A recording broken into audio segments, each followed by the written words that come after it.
السلام عليكم ورحمة الله وبركاته. الحمد لله رب العالمين، نحمده ونستعينه ونؤمن به ونتوكل عليه، ونعوذ بالله من شرور أنفسنا ومن سيئات أعمالنا. من يهده الله فلا مضل له ومن يضلل فلا هادي له. أشهد أن لا إله إلا الله وحده لا شريك له. أشهد أن محمدا عبده ورسوله أرسله بالهدى ودين الحق ليظهره على الدين كله ولو كره المشركون. اللهم صل على محمد وعلى آل محمد كما صليت على إبراهيم وعلى آل إبراهيم إنك حميد مجيد. اللهم بارك على محمد وعلى آل محمد كما باركت على إبراهيم وعلى آل إبراهيم إنك حميد مجيد.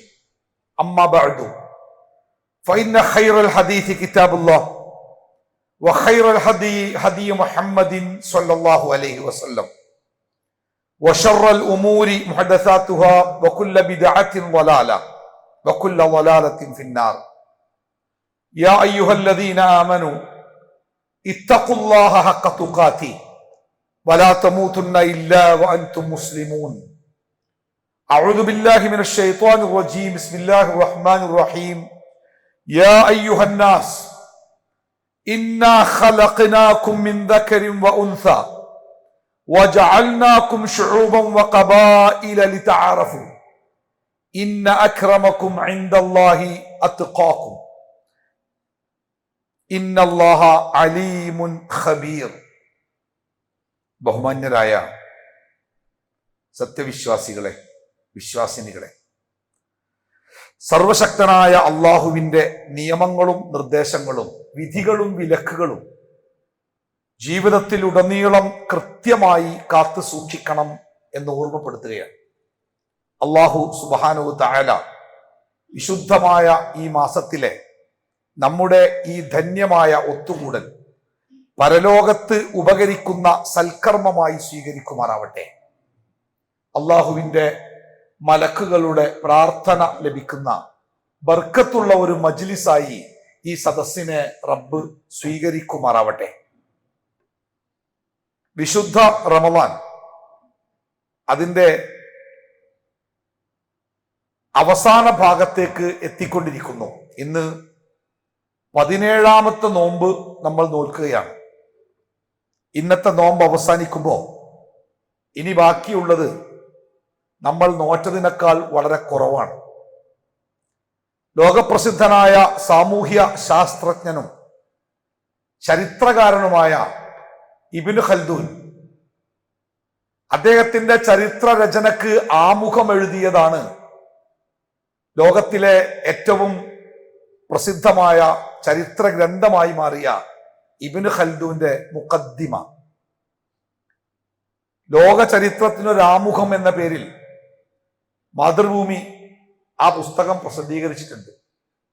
നമ്മളൊക്കെ വായിക്കേണ്ട ഒരു പുസ്തകം തന്നെയാണ്. ആ പുസ്തകത്തിൽ ഇബ്നു ഖൽദൂൻ ഒരു ഒരു തിയറി അവതരിപ്പിക്കുന്ന പോലെ അദ്ദേഹം പറയുന്ന ഒരു സംഗതിയുണ്ട്. ഏതൊരു സംഗതിയും ഒരു നിശ്ചിതമായ അവധിയിലെത്തിയാൽ, ഒരു നിശ്ചിതമായ പോയിന്റിലെത്തിയാൽ ആരൊക്കെ എങ്ങനെയൊക്കെ ആഗ്രഹിച്ചിട്ടും കാര്യമില്ല, അത് പിന്നെ താഴോട്ട് പോരുന്നതാണ്. അത് മനുഷ്യന്റെ ജീവിതമാവാം, ഒരു പ്രസ്ഥാനമാവാം, ഒരു സംഘടനയാവാം, എന്താവാം. അതതിന്റെ വളർച്ചയുടെ ഒരു ഘട്ടത്തിലെത്തിയാൽ പിന്നെ അത് താഴോട്ടിറങ്ങും. അതിനെ പിടിച്ചു നിർത്താൻ ആരെക്കൊണ്ടും കഴിയില്ല എന്നാണ്. വിശുദ്ധ റമളാൻ നമ്മളൊക്കെ ആഗ്രഹിച്ചാലും ഇനി നമ്മൾ നോറ്റ അത്ര നോമ്പുകൾ നമ്മുടെ മുമ്പിലില്ല. ഈ വർഷത്തെ ചന്ദ്രപ്പിറവിയുടെ കണക്കുകൾ അനുസരിച്ച് പറഞ്ഞാൽ 19-ാം തീയതി അഥവാ 29ാമത്തെ നോമ്പിന് പ്രവാചകന്റെ നിർദ്ദേശപ്രകാരം നമ്മൾ മാസപ്പിറവിയെ നിരീക്ഷിച്ചാൽ ഒരു 10-20 മിനിറ്റ് ചന്ദ്രൻ ആകാശത്തുണ്ടാകും എന്നാണ് കണക്ക്. കണ്ടാൽ 29 വ്യാഴാഴ്ച നമ്മുടെ നോമ്പ് അവസാനിക്കും. പിറ്റേ ദിവസം വെള്ളിയാഴ്ച ഈദുൽ ഫിത്തർ ആകും. അഥവാ കണ്ടില്ലെങ്കിൽ 30 വെള്ളിയാഴ്ച നമ്മുടെ അവസാനത്തെ ഈ റമദാനിലെ നോമ്പാവാനും സാധ്യതയുണ്ട്. കൂടുതൽ സാധ്യത 29 ആയതുകൊണ്ട് തന്നെ ഇന്നത്തെ നോമ്പ് കഴിഞ്ഞാൽ ബാക്കിയാവുക 12 ദിവസങ്ങളാണ്. അല്ലെ, കണ്ണ് ചിമ്പി തുറക്കുന്ന വേഗത്തിലാണ് റമദാനിന്റെ ദിവസങ്ങൾ കൊഴിഞ്ഞു വീണത്. പക്ഷേ റമദാനിലെ ഏറ്റവും ശ്രേഷ്ഠമായ ദിനങ്ങൾ നമ്മുടെ മുമ്പിൽ വരാനിരിക്കുന്നു എന്നത് ഏറെ ആശ്വാസകരമായ സന്തോഷകരമായ ഒരു വാർത്തയാണ്.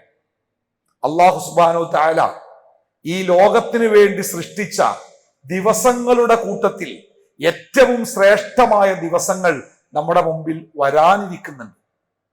കഴിഞ്ഞുപോയ ദിവസങ്ങളെയൊക്കെ എങ്ങനെ ഉപയോഗപ്പെടുത്തി ഖുർആനിന്റെ മാസമായ ഈ മാസത്തിൽ ഖുർആനുമായി എത്രമാത്രം ബന്ധം സ്ഥാപിക്കാൻ എനിക്ക് സാധിച്ചു. പാപമോചനത്തിന്റെ മാസമായ ഈ മാസത്തിൽ അള്ളാഹുവിന്റെ മുമ്പിൽ കണ്ണു നിറഞ്ഞ് ചുണ്ട് വിതുമ്പി കൈകൾ ഉയർത്തി എനിക്ക് എത്രമാത്രം തൗബ ചെയ്യാൻ സാധിച്ചു. കാരുണ്യത്തിന്റെ സദഖയുടെ മാസമായ ഈ മാസത്തിൽ എനിക്ക് എന്തുമാത്രം കരുണ ചെയ്യുവാൻ സാധിച്ചു. രാത്രി നമസ്കാരത്തിന്റെയും ഇബാദത്തുകളുടെയും മാസമായ ഈ മാസത്തിൽ എനിക്ക് എന്തുമാത്രം ഇബാദത്തുകളോട് ചേർന്ന് നിൽക്കാൻ സാധിച്ചു എന്നൊക്കെ ഒന്ന് ബാക്കിലേക്ക് തിരിഞ്ഞു നോക്കാനും കുറവുകളും നഷ്ടങ്ങളും ഒക്കെ തോന്നുന്നുണ്ടെങ്കിൽ അത് നികത്താൻ പറ്റിയ ഏറ്റവും മനോഹരമായ ദിനങ്ങൾ നമ്മുടെ മുമ്പിൽ വരാനുണ്ട്. ഏറ്റവും ഏറെ ശ്രദ്ധിക്കേണ്ട ഒരു സംഗതി, തറാവിഹ് നമസ്കാരത്തിന് നമ്മൾ റമദാനിൽ എത്രമാത്രം ശ്രദ്ധ കൊടുക്കുന്നുണ്ട്. അത് ജമാഅത്തായി നിസ്കരിക്കാനും ജമാഅത്തിൽ പങ്കെടുക്കാനും നമ്മൾ എത്രമാത്രം താല്പര്യം കാണിക്കുന്നുണ്ട്.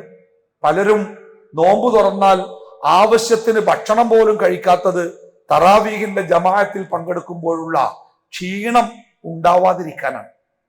റസൂലുള്ളാഹി സ്വല്ലല്ലാഹു അലൈഹി വസല്ലമ തന്റെ ജീവിതത്തിൽ 3 ദിവസമാണ് തറാവീഹ് ജമാഅത്തായി പള്ളിയിൽ നിസ്കരിച്ചത് എന്നും പിന്നീട് ഉമർ ഇബ്നു ഖത്താബ് റളിയല്ലാഹു അൻഹുവിന്റെ ഭരണകാലത്താണ് അത് സാർവത്രികമായി ഇന്ന് കാണുന്ന രൂപത്തിലേക്ക് വന്നത് എന്നും നമ്മളൊക്കെ തറാവീഹുമായി ബന്ധപ്പെട്ട വിഷയങ്ങൾ പഠിച്ചപ്പോ മനസ്സിലാക്കിയ കാര്യമാണ്. എന്നാൽ റസൂലുള്ളാഹി സ്വല്ലല്ലാഹു അലൈഹി വസല്ലമയുടെ ജീവിതത്തിൽ, അദ്ദേഹത്തിന്റെ ജീവിതത്തിൽ ഉണ്ടായ എല്ലാ റമദാൻ മാസത്തിലും റസൂലുള്ളാഹി സ്വല്ലല്ലാഹു അലൈഹി വസല്ലമ ഏറ്റവും ശ്രദ്ധയോടുകൂടിയും ഏറ്റവും ജാഗ്രതയോടുകൂടിയും പ്രവാചകൻ ചെയ്ത ഒരു പ്രവൃത്തിയുണ്ട്. റമദാനിന്റെ അവസാനത്തെ 10 വന്നാൽ പ്രവാചകൻ അള്ളാഹുവിന്റെ പള്ളിയിൽ നിന്ന് പുറത്തു പോകാറില്ല. പ്രവാചകന്റെ ഭാര്യ ആയിഷ റളിയല്ലാഹു അൻഹ പറഞ്ഞത്, അവസാനത്തെ 10 വന്നാൽ പ്രവാചകൻ തന്റെ അരമുറുക്കി ഉടുക്കും. അതൊരു പ്രയോഗമാണ് ഭാഷയിലെ. അരമുറുക്കി ഉടുക്കുക എന്ന് പറഞ്ഞാൽ ഒരു കാര്യത്തിന് വേണ്ടി അങ്ങോട്ട് ഓൻ അതിനെ അരയും മുറുക്കിയാണ്ട് ഇറങ്ങിയതാണ് എന്ന് പറഞ്ഞാൽ അത് പിന്നെ വിശദീകരിക്കണ്ട, നമുക്കറിയാം. നബി സല്ലല്ലാഹു അലൈഹി വസല്ലമ റമദാനിന്റെ അവസാനത്തെ 10 വരുമ്പോ അരമുറുക്കി ഇറങ്ങുന്ന ആരാധനകൾക്ക് വേണ്ടി വേറെ എങ്ങോട്ടും നോക്കാറില്ല. അപ്പൊ നമുക്ക് തോന്നും പ്രവാചകന് വേറെ പണിയൊന്നുമില്ലായിട്ടാണ്. അദ്ദേഹം ഒരു ഭരണാധികാരിയാണ്, നമുക്കാകെ ഒരു ഭാര്യ മക്കളുണ്ട്. പ്രവാചകൻ ഒരുപാട് ഭാര്യമാരുടെ ഭർത്താവാണ്, ഒരു ജനതയുടെ നേതാവാണ്, ഒരു സമൂഹത്തിന്റെ ആശ്രയമാണ്, കോടതിയുടെ മജിസ്ട്രേറ്റാണ്, പട്ടാളത്തലവനാണ്, ഇതൊക്കെയാണ്. പക്ഷേ പ്രവാചകൻ റമദാനിന്റെ അവസാനത്തെ 10 വന്നാൽ മുണ്ട് മുറുക്കി ഉടുത്ത് പള്ളിയിൽ തന്നെ ഇരുന്ന് ആരാധനകളിൽ മുഴുകും. തീർന്നില്ല. വഹ്യാ ലൈലഹു, രാത്രി ഉറങ്ങുക എന്ന ഒരു വിഷയമല്ല. അവസാനത്തെ 10ന്റെ രാത്രികളിലൊക്കെ പ്രവാചകൻ ഉണർന്നിരിക്കും. തീർന്നില്ല. ആ അവസാനത്തെ 10ലെ രാത്രിയിലേക്ക് വേണ്ടി തന്റെ കുടുംബത്തെ അദ്ദേഹം വിളിച്ചുണർത്തി കൂടെ ഇരുത്തും. സ്വർഗത്തേക്ക് ഒറ്റക്ക് പോയാൽ പോരല്ലോ, ഒരു കൂടി വേണല്ലോ. അപ്പൊ അവരെയും കൂടി കൂട്ടി പോവാൻ പ്രവാചകൻ രാത്രി തന്റെ കുടുംബത്തെ വിളിച്ചുണർത്തും. ഇത് റസൂലുള്ളാഹി സ്വല്ലല്ലാഹു അലൈഹി വസല്ലമക്ക് ആദ്യമായിട്ട് നോമ്പ് നിർബന്ധമാക്കുന്നത് ഹിജ്റ 2-ാം വർഷത്തിലാണ്. പിന്നീട് പ്രവാചകൻ ജീവിച്ചത് 8 കൊല്ലമാണ്. ആ 8 കൊല്ലത്തിലും പ്രവാചകന്റെ ഈ പതിവിൽ മാറ്റം ഉണ്ടായിട്ടില്ല. ഒരു മാറ്റം മാത്രം. 8ാമത്തെ കൊല്ലം പ്രവാചകൻ മരണപ്പെടുന്ന പ്രവാചകന്റെ ജീവിതത്തിലെ അവസാനത്തെ റമദാൻ ഉണ്ടല്ലോ, ആ റമദാനിൽ 20 ദിവസം പള്ളിയിൽ തന്നെ ഇരുന്നു. 20 ദിവസം 2ാമത്തെ 10 മുതൽ പള്ളി തന്നെ ഇരുന്നു. അല്ലേ? അപ്പോ ഞാൻ മനസ്സിലാക്കേണ്ടത്, ചില കാര്യങ്ങൾക്ക് നമ്മൾ വലിയ പ്രാധാന്യം കൊടുക്കുമ്പോൾ ചില കാര്യങ്ങളെ നമ്മൾ സൗകര്യപൂർവം വിസ്മരിച്ച് കളയാറുണ്ട്. അതുകൊണ്ട് അവസാനത്തെ 10നെ നമ്മൾ ഒന്നുകൂടി എന്താ പറയാ, ഗൗരവത്തോടു കൂടി എടുക്കണം. പിശാച്ച് നമ്മളെ തോൽപ്പിക്കുന്ന ചില ഇടങ്ങളുണ്ട്. അള്ളാഹുവിന്റെ മുമ്പിൽ പിശാച്ച് പറഞ്ഞില്ലേ, ഞാൻ മനുഷ്യനെ എങ്ങനെ പിഴപ്പിക്കാന്ന്? മനുഷ്യന്റെ നന്മകളുടെ വാതിൽക്കൽ ഞാൻ അവനു വേണ്ടി കാത്തിരിക്കും. അവന്റെ മുന്നിലൂടെയും പിന്നിലൂടെയും വശങ്ങളിലൂടെയും ഞാൻ വരും. ഞാൻ അവനെ ആ നന്മയിൽ നിന്ന് തെറ്റിക്കും. ഇബ്ലീസ് സംഗതി മോശമാണെങ്കിലും ആള് അല്ലേ തുറന്ന് പറഞ്ഞു കണ്ട പരിപാടി. ഞാൻ അവിടെ കള്ളുടിക്കാൻ പോണവന്റെ കൂടെ ഇബ്ലീസ് പോണ്ടല്ലോ, ഒറ്റക്ക് പോയിട്ട് കള്ളുടിച്ചു കണ്ട് ഇബ്ലീസിന്റെ പണി ഒറ്റക്ക് ചെയ്തുകൊണ്ട് വിട്ട് വരും, തുണിയൊന്നും ഇല്ലാതെ. പക്ഷെ നിസ്കരിക്കാൻ പോണതിന്റെ ഒപ്പം ഇബ്ലീസ് വരും. ഇപ്പൊ തന്നെ പോയാൽ ക്ഷീണല്ലേ, ഒന്ന് കടന്ന് കണ്ണുമാറി ക്ഷീണം മാറിയിട്ട് പോയാൽ പോരെ. പിന്നെ എണീറ്റപ്പോ 10:45 ഏശയും കഴിഞ്ഞ് തറാവിയും കഴിഞ്ഞു. അല്ലെ? അങ്ങനെ ഉണ്ട് ചില ഉറക്കിക്കടത്തലുകൾ പിശാച്. അതിൽപ്പെട്ട ഒന്നാണ് ഇപ്പൊ ഈ അവസാനത്തെ 10. അങ്ങാടികളിലൊക്കെ കടകളൊക്കെ അലങ്കാരങ്ങൾ പൂർത്തിയാക്കി കച്ചവടത്തിന് വേണ്ടി കാത്തിരിക്കുക. ഇനി അവസാനത്തെ 10 ആകുമ്പോ കൂട്ടത്തോടെ ആളുകൾ അങ്ങാടിയിലേക്ക് ഇറങ്ങും. പർച്ചേസിംഗ് ആണ്, പെരുന്നാളാണ്. നമ്മുടെ മൂഡ് തന്നെ മാറി. ആരാധനകളുടെ മാനസികാവസ്ഥയിൽ നിന്ന് ഒരാഘോഷത്തിന്റെ മാനസികാവസ്ഥയിലേക്ക് നമ്മളെ കൊണ്ടുപോവാം. നബി സല്ലല്ലാഹു അലൈഹി വസല്ലമ പറഞ്ഞു, അഹബ്ബുൽ ബിലാദി ഇലല്ലാഹ്, ഈ ഭൂമിയിൽ അള്ളാഹുവിന് ഏറ്റവും ഇഷ്ടപ്പെട്ട ഇടങ്ങൾ പള്ളികളാണ്. അള്ളാഹ്ക്ക് ഏറ്റവും ദേഷ്യമുള്ള സ്ഥലം അങ്ങാടികളാണ്. അങ്ങാടിയിലെ കച്ചവടം മോശമായിട്ടല്ല. കച്ചവടം എന്ന് പറയുന്നത് ഒരു മനുഷ്യന്റെ ഏറ്റവും മനോഹരമായ ഹലാലായ ഏറ്റവും നല്ല വരുമാന മാർഗമായിട്ട് പഠിപ്പിച്ച മതാണ് ഇസ്ലാം.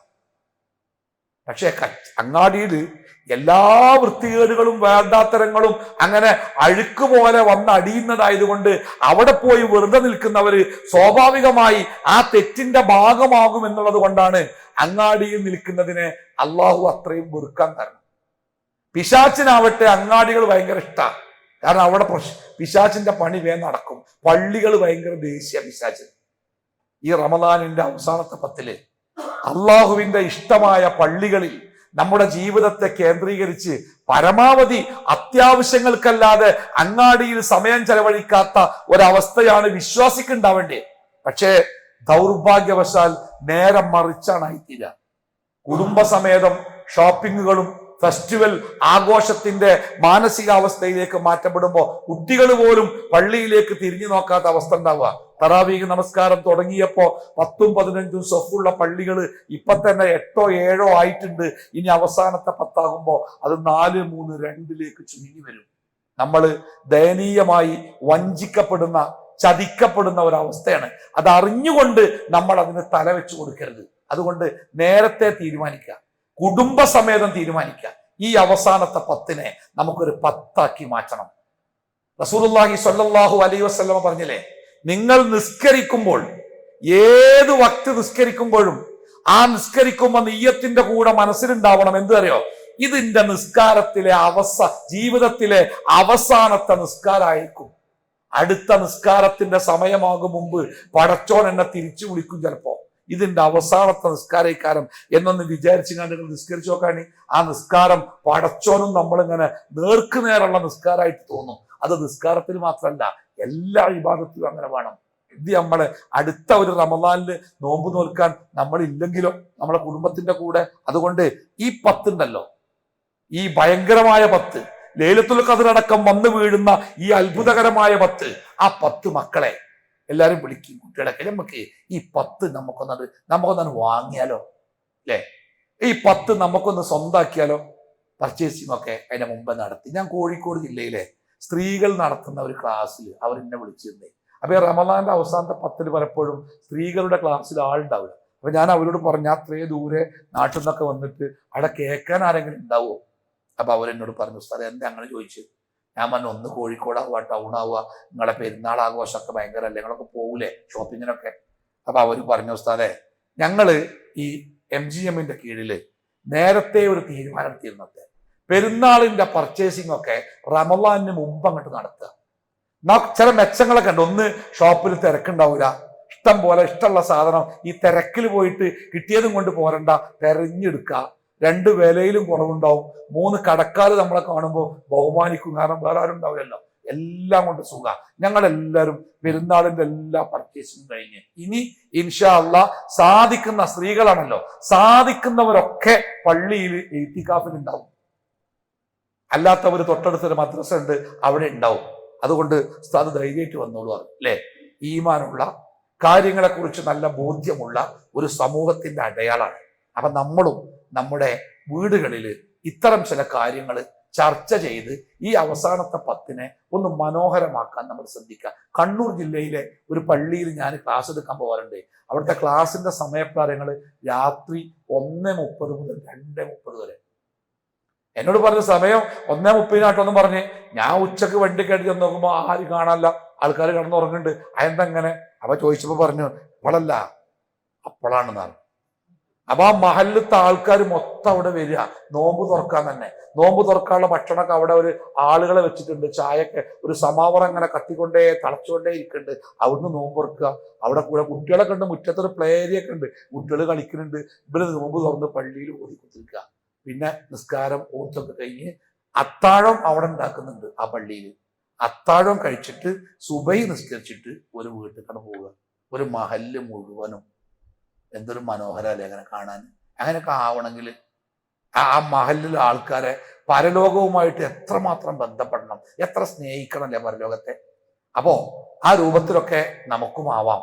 ഒന്നായിട്ടായില്ലെങ്കിലും നമ്മളെ പരിയിലെങ്കിലും റമളാന്റെ രാത്രിയിൽ, പ്രത്യേകിച്ച് ഒറ്റയായ രാത്രികളിൽ കൂർക്കം വലിച്ചുറങ്ങുന്ന ദൗർഭാഗ്യവാന്മാരുണ്ടാവരുത്. അള്ളാന്റെ മഹത്തായ ഈ ലോകത്ത് ഒരു മനുഷ്യന് കിട്ടുന്ന ഏറ്റവും വലിയ സമ്മാനം നോബൽ സമ്മാനം എന്നൊക്കെ പറയാം.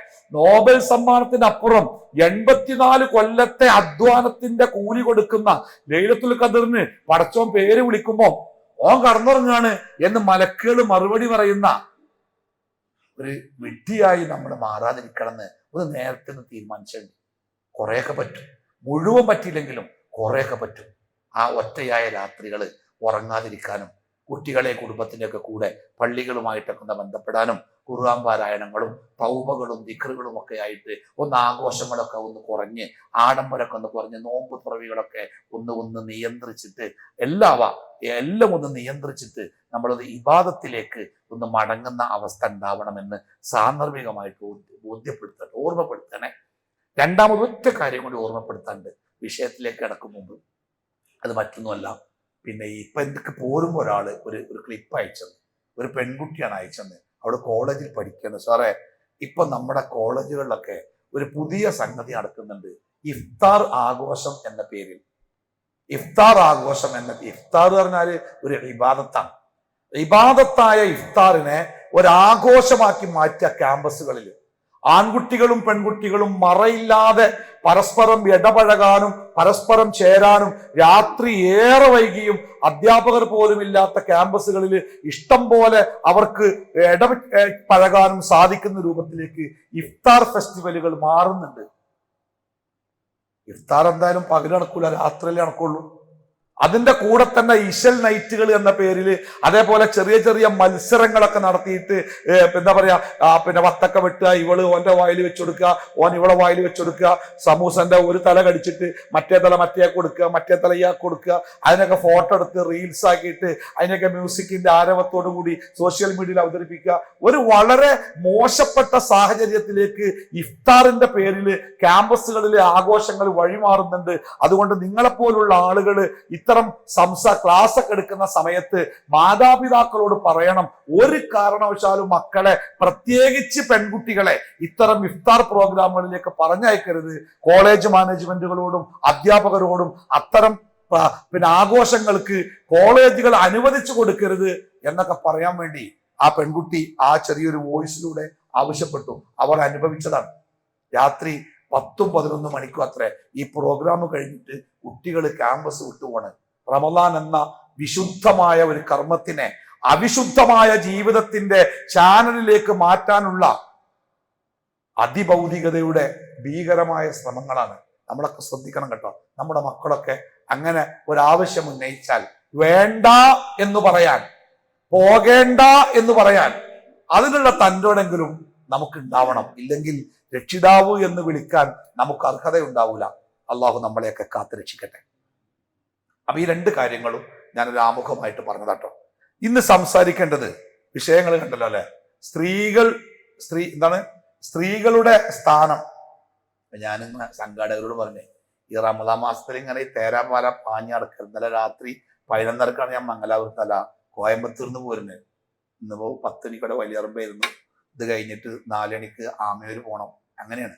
അപ്പൊ ഈ സങ്കീർണമായ വിഷയങ്ങളൊന്നും റമദാനിൽ തരാതൊക്കെ നല്ലേ. കാരണം നമ്മൾ പറഞ്ഞങ്ങോട്ട് പേരില്ല.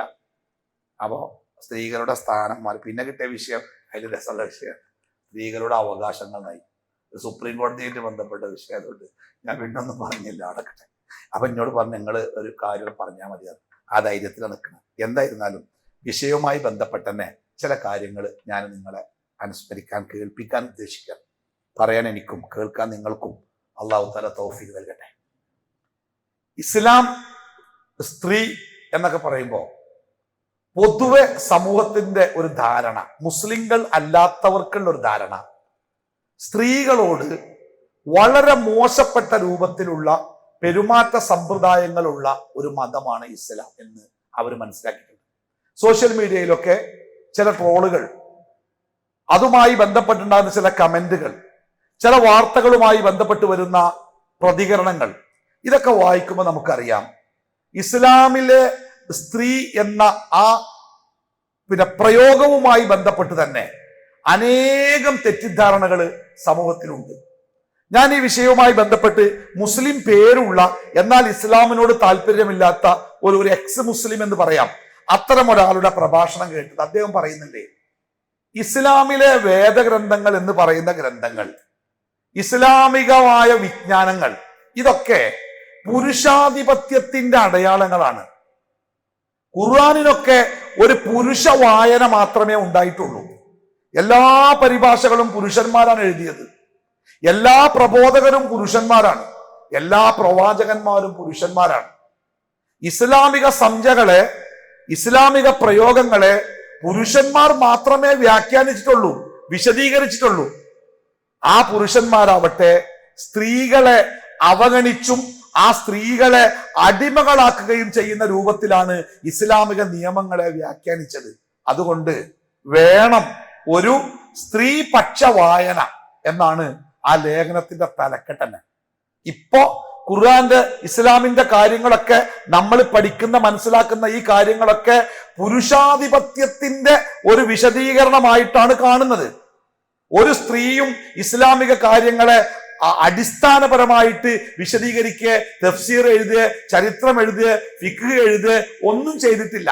അതുകൊണ്ട് തന്നെ ഒരു സ്ത്രീപക്ഷ വായന, സ്ത്രീകളുടെ ഭാഗത്ത് നിന്ന് ഇസ്ലാമിനെ നോക്കിക്കാണുന്ന, സ്ത്രീകൾ ഖുതുബ പറയണം, സ്ത്രീകൾ ഇമാമ് നിൽക്കണം, സ്ത്രീകൾ ഹറമിലൊക്കെ സ്ത്രീകൾ പ്രസംഗിക്കണം, അങ്ങനെ സ്ത്രീ പുരുഷൻ ചെയ്യുന്ന കാര്യങ്ങൾ സ്ത്രീ കൂടി ചെയ്യുമ്പോഴേ ഇസ്ലാമിലെ സ്ത്രീ ആര് എന്ന് കൃത്യമായിട്ട് മനസ്സിലാവുള്ളൂ എന്നൊക്കെയാണ് ആ പിന്നെ ലേഖനത്തിൽ അങ്ങനെ പോണത്. സത്യത്തിൽ വെറും ലേഖനമല്ല കേട്ടോ. നമ്മുടെ സമൂഹത്തിൽ മതപരമായ കാര്യങ്ങളിൽ നിന്ന് കൂടുതൽ അകന്നു പോകുന്നത് സ്ത്രീകളാണോ പുരുഷന്മാരാണോ? എന്താ നിങ്ങൾക്ക് തോന്നിയിട്ടുള്ളത്?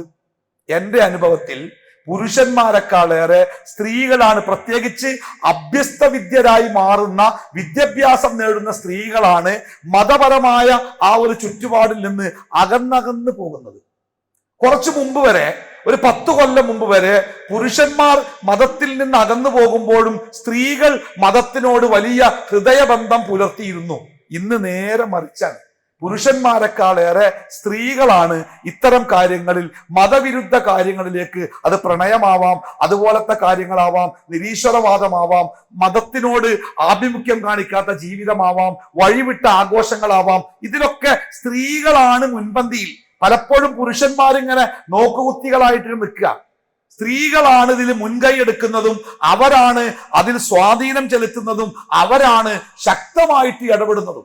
ക്യാമ്പസുകളിലൊക്കെ ആൺകുട്ടികളും പെൺകുട്ടികളൊക്കെ വേണ്ടാത്ത രൂപത്തിൽ ചില സ്ഥലത്ത് കാണുമ്പോൾ നമ്മളതിൽ ഇടപെടുമ്പോൾ ആൺകുട്ടികൾ പതുക്കെ ഉൾവലിയും, പക്ഷെ പെൺകുട്ടികൾ അവരിങ്ങോട്ട് എന്താ പറയാ മുന്നിലേക്ക് ഇങ്ങോട്ട് ചീറ്റി ഇങ്ങോട്ട് വരും. അതെന്താ അങ്ങനെ ചെയ്താൽ നിങ്ങൾ എന്തിനാ ഇടപെടുന്നത്, നിങ്ങൾക്ക് എന്തായാലും താല്പര്യം, നിങ്ങൾ ആരാ എന്ന് ചോദിച്ചിട്ട് മുന്നോട്ട് വരുന്നത് പലപ്പോഴും പെൺകുട്ടികളാണ്. എന്താ കാരണം അറിയോ? ഞാൻ ഈ പറഞ്ഞ വാദം നമ്മുടെ പുതിയ തലമുറയെ വല്ലാതെ ബാധിക്കുന്നുണ്ട്. ഏത് വാദം?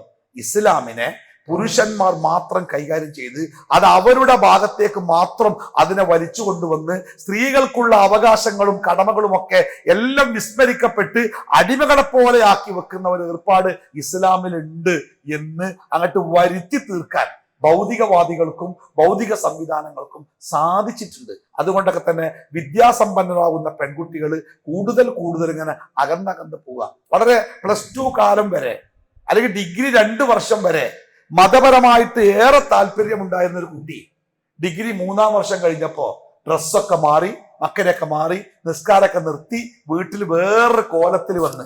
അപ്പൊ അത് എന്താണ് കാരണം എന്ന് ചോദിച്ചപ്പോ ആ കുട്ടി പറഞ്ഞതാണ്, അവള് 3-ാം വർഷം ഹോസ്റ്റലിൽ നിന്നപ്പോ ഹോസ്റ്റലിൽ അവളുടെ റൂംമേറ്റുകളായിട്ടുണ്ടായിരുന്നത് 3 പെൺകുട്ടികളായിരുന്നു. അവർ ഇതര മതസ്ഥരായ 3 പെൺകുട്ടികളായിരുന്നു. ആ പെൺകുട്ടികളുമായുള്ള സഹവാസത്തിൽ ഈ പെൺകുട്ടിക്ക് തോന്നിയത് മതത്തിൽ അവളുടെ കാര്യം ദയനീയമാണെന്ന. അവള് മതം അങ്ങോട്ട് ഒഴിവാക്കി, ഓല കൂടെ ഉണ്ടായി. ഇപ്പൊ ഇസ്ലാമികമായ വസ്ത്രങ്ങളില്ല, നിസ്കരിക്കാറില്ല, മതപരമായ ഒരു കാര്യങ്ങളിലും ആ കുട്ടി ഇടപെടാറില്ല അല്ലെ? അപ്പൊ സത്യത്തിൽ മുസ്ലിങ്ങൾ എന്നുള്ള നിലക്ക് നമ്മുടെ വീട്ടിലെ സ്ത്രീകളെയെങ്കിലും ഇസ്ലാമിൽ ഒരു സ്ത്രീക്കുള്ള സ്ഥാനം എന്താണ്, ആ അഭിമാനകരമായ സ്ഥാനത്തെ കുറിച്ച് നമ്മൾ അവർക്ക് മനസ്സിലാക്കി കൊടുക്കണം. അതിനാദ്യം നമുക്ക് മനസ്സിലാവുന്നുണ്ട്. നമ്മളും ചില ആൾക്കാർ പറയും അല്ലെങ്കിൽ സ്ത്രീകൾ 2-ാം നമ്പർ അല്ലേ നമ്മുടെ മതത്തിൽ, അങ്ങനെ ചില ആൾക്കാർക്കാണ് തോന്നുന്നത് അല്ലെ? സത്യത്തിൽ ഇസ്ലാമിൽ സ്ത്രീയുടെ റോള് എന്താണ്? ആണും പെണ്ണും എന്ന ഈ മനുഷ്യൻ, അതില് ആണും പെണ്ണുമുള്ള വേർതിരിവ് ഏതൊക്കെ മേഖലയിലാണ്? ആദ്യമായി നമ്മൾ മനസ്സിലാക്കേണ്ട സംഗതി, മനുഷ്യൻ എന്ന ജീവി ഈ ലോകത്തിന് എത്രമാത്രം ആവശ്യമുള്ള ഒരു ജീവിയാണ്. ഈ ലോകത്തെ പല ജീവികളും, ഈ ഭൂമിയിലെ പല ജീവികളും ഈ ഭൂമിയുടെ നിലനിൽപ്പിന് ആവശ്യമാണ്. ഞാനൊരു ലേഖനം വായിച്ചേ, ഈ ഒരു അണ്ണാൻ, നമ്മുടെ അണ്ണാൻ ഉണ്ടല്ലോ, അണ്ണാൻ വർഗത്തിൽപ്പെട്ട ചെറിയ കുഞ്ഞനണ്ണാൻ എന്ന് പറഞ്ഞിരുന്ന ഒരു ജീവി ഉണ്ടായിരുന്നു. അത്ര ഇവിടെ ഞാൻ കണ്ടില്ല, അങ്ങനെ ജീവി ഉണ്ടായിരുന്നു. ആ ജീവി പറ്റ അപ്രത്യക്ഷമായി എന്നാ പറഞ്ഞത്. അത് വംശനാശം വന്നു പോയി. ആ ജീവിക്ക് വംശനാശം വന്നപ്പോ ഭൂമിയിലെ ഒരു വൃക്ഷം, ഒരു വർഗത്തിൽപ്പെട്ട വൃക്ഷം തന്നെ ഇല്ലാതായി എന്നാ പറഞ്ഞത്. കാരണം എന്താ അറിയോ? ഈ വൃക്ഷത്തിന്റെ കായ ഈ അണ്ണാൻ തിന്നിട്ട് അത് വിസർജിക്കുമ്പോ അതിൽ കിടന്ന അത്രേ ആ വൃക്ഷത്തിന്റെ വിത്ത് മുളക്കുക. അല്ലാതെ നമ്മൾ കൊണ്ടുപോയിട്ട് അത് കുഴിച്ചിട്ടാലേ അത് മുളക്കുക എന്ന് പറഞ്ഞു. ഈ അണ്ണാൻ ഇല്ലാതായപ്പോ ഈ വൃക്ഷം പോയി. ഈ ലോകത്തുനിന്ന് അണ്ണാൻ എന്ന ജീവി ഇല്ലാതായപ്പോ ലോകത്തിന് വന്ന നഷ്ടാണ്. ഈ ചീരാപ്പറങ്ങി മുളകില്ലേ, 450, 500, 600 രൂപയ്ക്കൊക്കെ ചിലക്ക് വാങ്ങാൻ കിട്ടുന്ന ഈ മുളക് എവിടെ ഉണ്ടായാലും നിങ്ങൾ ഇതാരും കൃഷി ചെയ്തുണ്ടാക്കലല്ല. നിങ്ങൾ നമ്മളെ നാട്ടിൽ വന്നാലേ കാണാം. ആ ആട്യമ്പാറ കുന്നുമലക്കട കയറിയാലേ, അല്ലെങ്കിൽ റബ്ബർ എസ്റ്റേറ്റില് പിന്നെ കാട്ടിലൊക്കെ അങ്ങനെ പരന്ന് കിടക്കുക, നിറച്ച് കണ്ട് കായുണ്ടായിട്ട് ഇലയൊന്നും കാണാനല്ല, അത്ര മുളകൾ. അത് ആദിവാസികളോ ചില ആൾക്കാരൊക്കെ പോയിട്ട് ഫ്രീ ആയിട്ട് പറിച്ചെടുക്കും, പൈസ കൊടുക്കണ്ട, അവിടെ കയറി പോകണം എന്നുള്ളത് മേലക്ക്. എന്നിട്ട് അത് പറിച്ചെടുത്തിട്ട് ഒരു അങ്ങാടി കൊണ്ടുപോയി 250 മുതൽ 750 ഉറുപ്പിക വരെ ചീരാപ്പറങ്ങി മുളക് വിൽക്കുന്നുണ്ട്. മരുന്നാണെന്നൊക്കെ പറഞ്ഞ് പല ആൾക്കാരും വാങ്ങുന്നുണ്ട്. ഈ മുളകിന്റെ പ്രത്യേകം എന്താ? ഇതിപ്പോ നമ്മൾ ഉണങ്ങിയൊരു മുളക് വീട്ടിലൊക്കെ ഉണക്കിയിട്ട് വിത്ത് പാകിയിട്ട് വളർത്തിയാലേ ആ സാധനം ഉണ്ടാകുന്നല്ല. ഉണ്ടായാൽ തന്നെ അത് വലിയ മരമായിട്ട് ഇങ്ങനെ നിൽക്കും, അതിമ കായ്ക്കൂല. കായ്ച്ചാൽ തന്നെ കുറച്ചുണ്ടാവുള്ളൂ.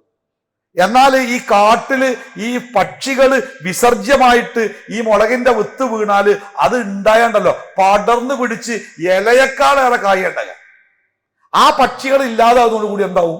ആ പക്ഷികൾ പറ്റേ നാമാവശേഷമായാൽ ഈ മുളകും ഇല്ലാതെയാവും ഈ ഭൂമിയിൽ. അങ്ങനെ കുറെ ചെടികൾ നമ്മുടെ ചെറുപ്പകാലത്ത് നമ്മൾ കണ്ട പല ചെടികളും ഇപ്പൊ കാണാൻ നല്ല കമ്മ്യൂണിസ്റ്റൊക്കെ ഇപ്പൊ കാണണമെങ്കിൽ ചില ഭാഗത്തൊക്കെ പോയി തെരഞ്ഞു നോക്കണം അല്ലെ? അങ്ങനെയാവും. തവള എന്ന ഒരു ജീവി ഈ ലോകത്ത് ഇല്ലാതായാൽ മനുഷ്യന്മാര് പട്ടിണി കിടന്ന് മരിക്കുന്ന. കാരണം എന്താ? നിങ്ങള് കൃഷിയിടങ്ങളിൽ കൃഷി നശിപ്പിക്കുന്ന ഒരു തരം പ്രാണികളെ ഈ തവളകളാത്ര ഒതുക്കുന്നത്. തവള ഇല്ലാതായാൽ ആ പ്രാണികൾ കൃഷിയൊക്കെ തിന്ന് നമ്മൾ പട്ടിണിയാവും. നിങ്ങൾ കണ്ടില്ല, ഈ ഫോറസ്റ്റ് ഡിപ്പാർട്ട്മെന്റ് ഒരു പരസ്യമുണ്ട്, ഒരാന ഒരു കടുവക്ക് ഇങ്ങനെ കൊട പിടിച്ചു കൊടുക്കുന്ന ഒരു ചിത്രം കാണാൻ നമുക്ക്. അതെന്താ അറിയോ? കടുവ എന്ന് പറഞ്ഞ സാധനം ലോകത്തുനിന്ന് ഇല്ലാതായാൽ, കടുവകൾ സുരക്ഷിതമായി ഈ ലോകത്തുണ്ടാകുമ്പോഴേ മനുഷ്യന്റെ ജീവിതം സുരക്ഷിതമാകുന്ന സംഗതി. നമുക്ക് കടുവനെ പേടിയാണ്. പക്ഷെ കടുവ ഇല്ലാതായാൽ എന്താ സംഭവിക്കാരങ്ങൾ? കാടുകളിലെ സസ്യബുക്കുകളായ ജീവികൾ തിന്നാൻ കിട്ടാതെ മരങ്ങൾ വരെ കാർന്നു തിന്ന് മരങ്ങൾ ഉണങ്ങി ഇവ നാട്ടിലേക്ക് ഇറങ്ങി നാട്ടിലെ കൃഷികളൊക്കെ നശിപ്പിക്കുന്ന. ഇപ്പൊ തന്നെ വീരപ്പം പോയ ശേഷം ആനകളും കടുവകളും സകല ജീവികളും നാട്ടില. ഞങ്ങളുടെയൊക്കെ നാട്ടില് ഉൾഗ്രാമങ്ങളിലൊക്കെ കൃഷി ചെയ്തിരുന്ന ചില ഗ്രാമങ്ങളൊക്കെ ഉണ്ടല്ലോ, എപ്പോഴും മഴ കിട്ടുന്ന ചില പ്രദേശങ്ങളുണ്ട്. ആ പൂക്കോട്ടുംകോണം പഞ്ചായത്തിന്റെ വനമേഖലകളിലൊക്കെ എല്ലാ കൃഷി, ഇപ്പൊ ഒരു കൃഷിയില്ല. മയിലുകള് എന്തെങ്കിലും ഒരു സാധനം മുളച്ചു വന്ന അപ്പൊ കുത്തത്.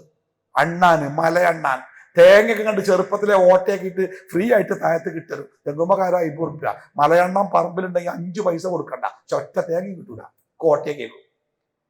തേൻ വളർത്തിയിരുന്നു ആൾക്കാര്. കരടി ഇറങ്ങിയിട്ട് ഒരൊറ്റ തേന്റെ പെട്ടിന്ന് സാധനം കിട്ടാല്ല. ആന, കരടി ആകെപ്പടകും അല്ലേ? എന്തുകൊണ്ടാണ് നിങ്ങള് ഒരു ആവാസ വ്യവസ്ഥ ഉണ്ട് ലോകത്ത്. എല്ലാ ജീവികളും പരസ്പരം ബന്ധപ്പെട്ട് കിടക്കുക. ഒന്നില്ലാതായാൽ വേറൊന്നില്ലാതാവും. എന്നാ രസം എന്താ പറയുക? നിങ്ങൾ ബന്ധം ആലോചിച്ചു നോക്കണ്ടി. മനുഷ്യൻ എന്ന ജീവി ഈ ലോകത്തുനിന്ന് കോവിഡ് പോലത്തെ ഒരു മഹാദുരന്തം വന്നിട്ട് മനുഷ്യൻ എന്ന ജീവി ഈ ലോകത്താണ് ഇല്ലായെന്ന് വെക്കുക. ഈ ലോകത്തിന് എന്ത് നഷ്ടം വരിക? ഈ പുളിക്കല് ഒരൊറ്റ മനുഷ്യന്മാരില്ല. അവിടെ ആളുകൾ തുടങ്ങണ മുതൽ ഒരൊറ്റ മനുഷ്യന്മാരുള്ള പുളിക്കാരന എന്ത് രസീകാരം പുളിക്ക കൂടെ പോകാൻ നിങ്ങൾ. നല്ല വനങ്ങളൊക്കെ പച്ച പിടിച്ച് കാട് പിടിച്ച് നല്ല മനോഹരമായിട്ട് അല്ലെ, നല്ല ഉസാറല്ലേ. കാരണം അള്ളാഹു ഖുർആനിൽ പറഞ്ഞത് ലഹറൽ ഫസാദു ഫിൽ ബർരി വൽ ബഹരി ബിമാ കസബത് ഐദിൻ നാസ്. മനുഷ്യന്റെ പ്രവർത്തന ഫലമായിട്ട് അവന്റെ സ്വാർത്ഥത കൊണ്ടാണ് കരയിലും കടലിലുമൊക്കെ വ്യാപകമായ കുഴപ്പങ്ങൾ ഉണ്ടായിരുന്ന. മനുഷ്യനില്ലാതായാൽ ഈ കുഴപ്പമില്ലാതാവും അല്ലെ? അപ്പൊ മനുഷ്യൻ എന്ന ജീവി ഈ ലോകത്തിന് ആവശ്യമുള്ള ഒരു ജീവിയല്ല.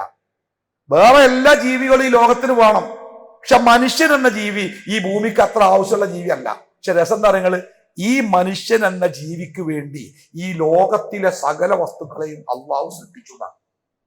ലോകത്തിലുള്ള മുഴുവൻ വസ്തുക്കളെയും അള്ളാഹു സൃഷ്ടിച്ചത് ഈ മനുഷ്യന് വേണ്ടി. ഏത് മനുഷ്യൻ? ഇപ്പൊ നോക്കിയാൽ ഈ പുളിക്കല് ഒരാളെ പുളിക്കൽ ഒന്ന് നിർത്തി. പുളിക്കക്കാരനല്ല അയാളെ കൊണ്ട് പുളിക്കല് പ്രത്യേകിച്ച് ആവശ്യമൊന്നുമില്ല. പക്ഷേ അയാൾക്ക് വേണ്ടി നൂറുകണക്കിന് പട്ടാളക്കാര്, കൊട്ടാരങ്ങള്, വാഹനങ്ങള്, അയാൾക്ക് വേണ്ടി പുളിക്കല് ഭയങ്കരമായ സംവിധാനങ്ങൾ ഉണ്ടോ നമുക്ക് മനസ്സിലാവും. അയാൾ സാധാരണക്കാരനല്ല കേട്ടോ. നോക്കി, അയാൾക്ക് വേണ്ടി അതൊക്കെ പാടുണ്ടാക്കിക്കണേ.